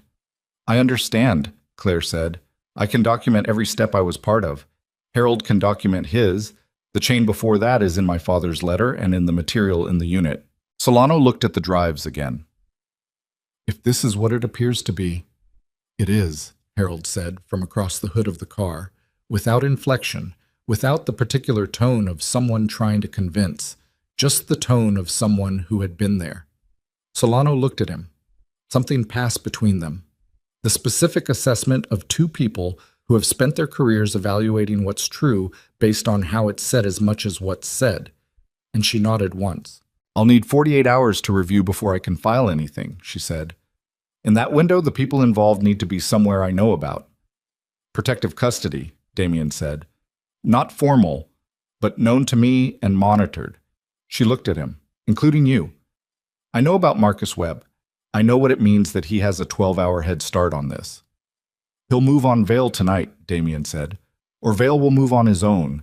He has the resources to—" "I know what he has," Solano said, with the specific flatness of someone who had been watching Conrad Vale's public advocacy for financial transparency reform for longer than she was comfortable admitting. "I've been building a parallel file on Vale's organizational connections for 14 months. What I've been missing is the internal documentation, the affidavits, the financial trail below the shell company level." She picked up one of the drives and looked at it with the expression of someone looking at something they had stopped believing they would ever see. If this is what Harold says it is, Vale's legal insulation is significantly thinner than he knows. She took the drives. She took the tablet. She took the envelope and the supplementary documentation Harold produced from the inside of his jacket. His own records, kept in a waterproof case for 11 years, the handwritten log of everything he'd observed and documented in the shelter network and the contacts he'd maintained with the organization that had placed him there. She made 3 phone calls standing beside her car in the parking structure, brief and in a register too low to hear. When she was done, she looked at all 3 of them and said, 48 hours, don't go anywhere I can't reach you. She drove out. The parking structure was quiet. Harold stood with his hands in the pockets of the gray sweatshirt and looked at the space where Solano's car had been and then looked at Claire. "Your father chose well," he said. It was not a large thing to say. It was exactly the right size. She nodded. "Thank you," she said, "for 11 years. Harold looked at her with the exhausted, relieved, undecorated expression of a man setting down something he's carried for so long he'd stopped noticing the weight, noticing it only now in its absence, in the specific lightness of a body that has put something down after 11 years. He didn't say you're welcome. He nodded once and walked toward the elevator and was gone. She stood in the parking structure with Damien Ashcroft and the sound of the city and the specific quality of an aftermath. Not silence exactly, but the absence of the particular noise that had been present for 48 hours. The operational hum of ongoing crisis. Its absence had a texture she hadn't anticipated. It was louder than she expected. "Marcus," she said. Solano's parallel file includes 3 incidents she's been unable to connect to organizational direction. Damien said. If the documentation gives her the internal structure of the network, Marcus becomes connectable to those incidents. She'll have grounds for a warrant within the 48 hours. He paused. He won't run. That's not his construction. He'll try to manage it. He'll go to Vale and they'll attempt to build a legal position.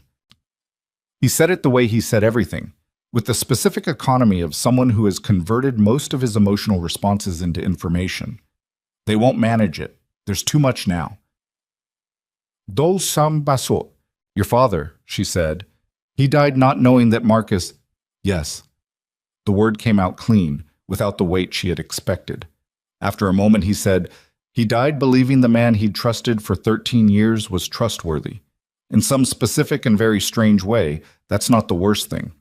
He looked at her. It means the last thing he felt wasn't betrayal. She thought about that, about the specific mercy in it, small and accidental and real. The file, she said. 340 pages. He built all of it not knowing. He built all of it because he believed it was the right direction. He was wrong about the specific conclusion, but everything he documented was accurate. It was the foundation. He looked at his hands briefly, then back at her. My father spent 6 years trying to finish something and died before he could.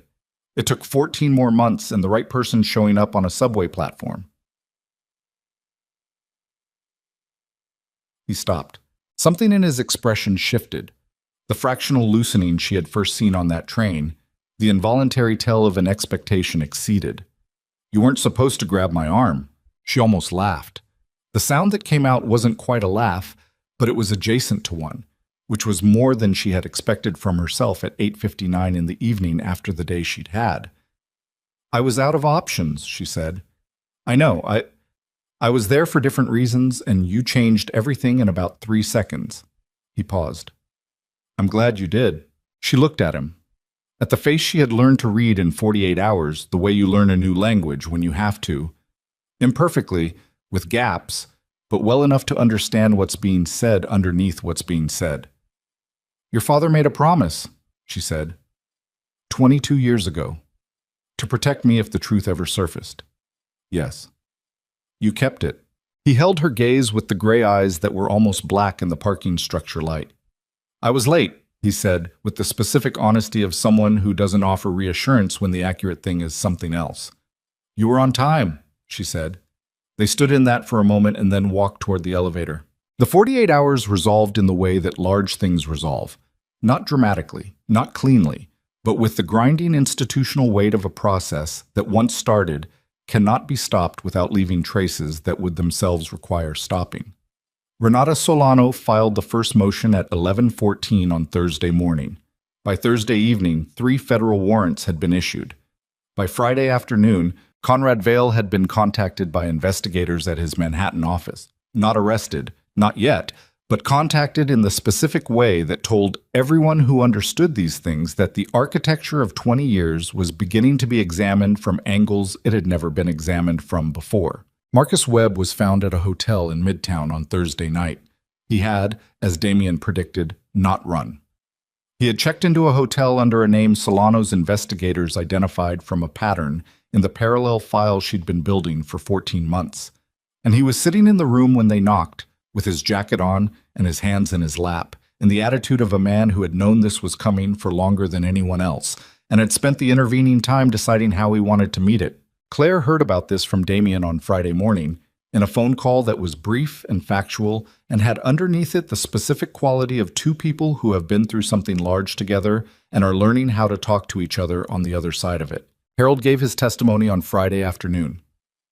5 hours, with Solano and 2 of her investigators, documented and recorded.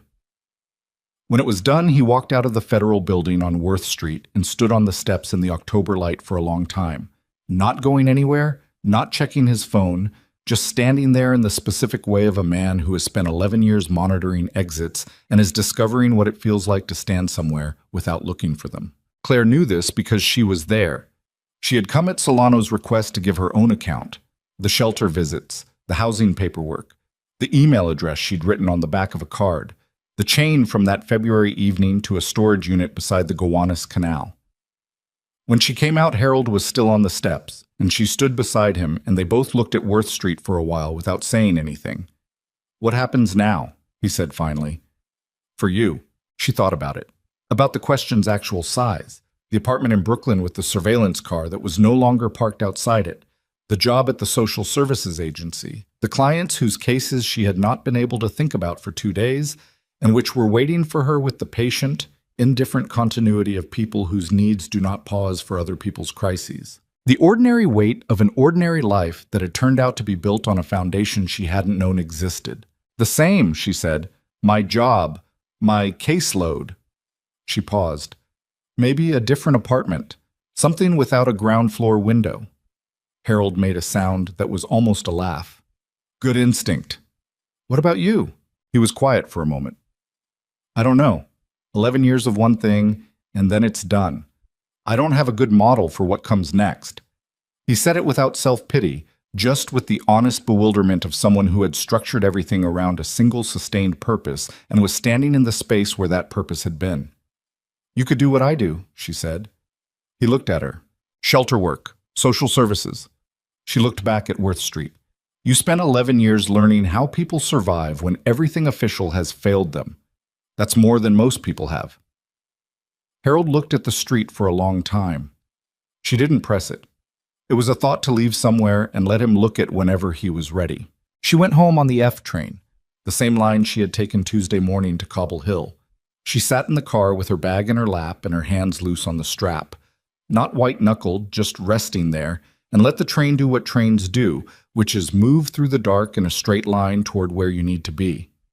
Her father was alive. That was the thing she hadn't let herself sit with fully for the previous 48 hours, because there hadn't been space for it between the operational demands of staying alive and getting the documentation to the right people.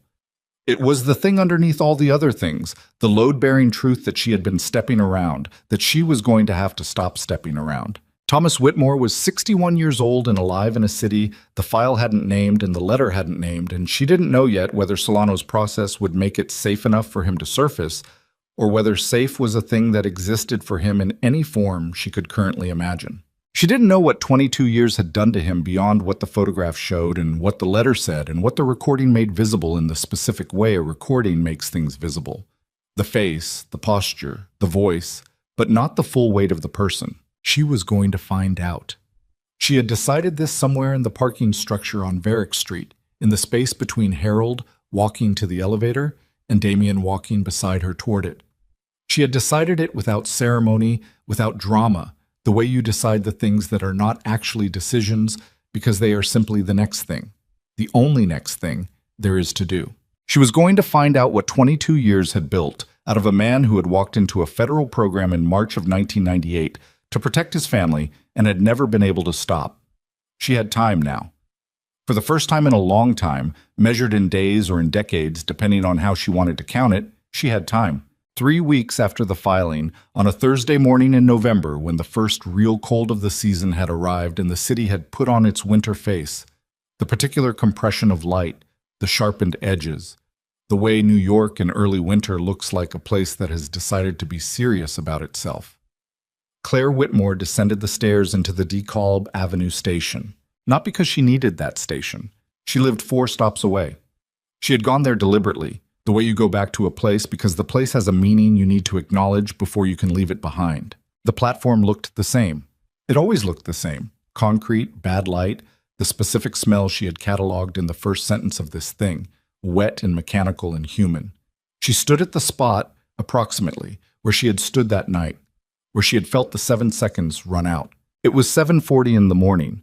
The platform was full of people going to work, carrying coffee, wearing headphones, inhabiting the specific interior space people inhabit on morning commutes, present in body, largely absent in attention. Nobody was positioned. Nobody was watching in the coordinated pattern she now knew how to recognize. The world had returned to being exactly as it appeared. She stood there for a little while. The train came. She got on. She found a seat and sat with her bag in her lap and thought about a charcoal overcoat and an arm going rigid for 1 second before it chose something else, and about the specific cost of the choice, not just in the 48 hours that followed, but in the 22 years before, in the Arthur Ashcroft, who had attended a graduation and sat 3 rows back and to the left, and the Thomas Whitmore, who had set up a camera in a plain room and addressed his daughter for 12 minutes and 40 seconds, and then named the most dangerous name he knew with the steadiness of someone who had made his peace with what the naming would cost. Nobody had gotten out of this clean. That was what 48 hours and 22 years had taught her, and it was not a lesson that felt like wisdom so much as a fact she had incorporated, the way you incorporate a scar. Not something you're unaware of, just something that has become part of the territory of yourself that you navigate. But the thing underneath it, the thing she was still learning to let be true, was this. The love had been real. The protection had been real. The two men who had constructed an elaborate, costly, invisible architecture around her survival had done it without her knowledge and without her consent and at enormous personal cost. And none of that made it clean. And all of it made it real. Her phone buzzed. A text from Damien. Solano says the bail warrant is moving to the next stage. She'll brief us Monday. She read it and typed back, I'll be there. Then she looked out the window at the dark tunnel moving past and thought about Monday, and about what came before Monday, and about the phone call she was going to make to Solano after the briefing, the one about her father, the one in which she was going to ask the question she hadn't asked yet, because there hadn't been a safe moment to ask it, and now there was. The train came out of the tunnel into the light, the elevated section over the canal, the water below catching the November morning, the low Brooklyn skyline doing what it always did, which was exist without apology in its specific version of itself. And she held the light for a moment the way you hold something you know is going to be brief and want to register before it passes. Then the train went back underground, and she let it go, and sat with her hands loose in her lap all the way home.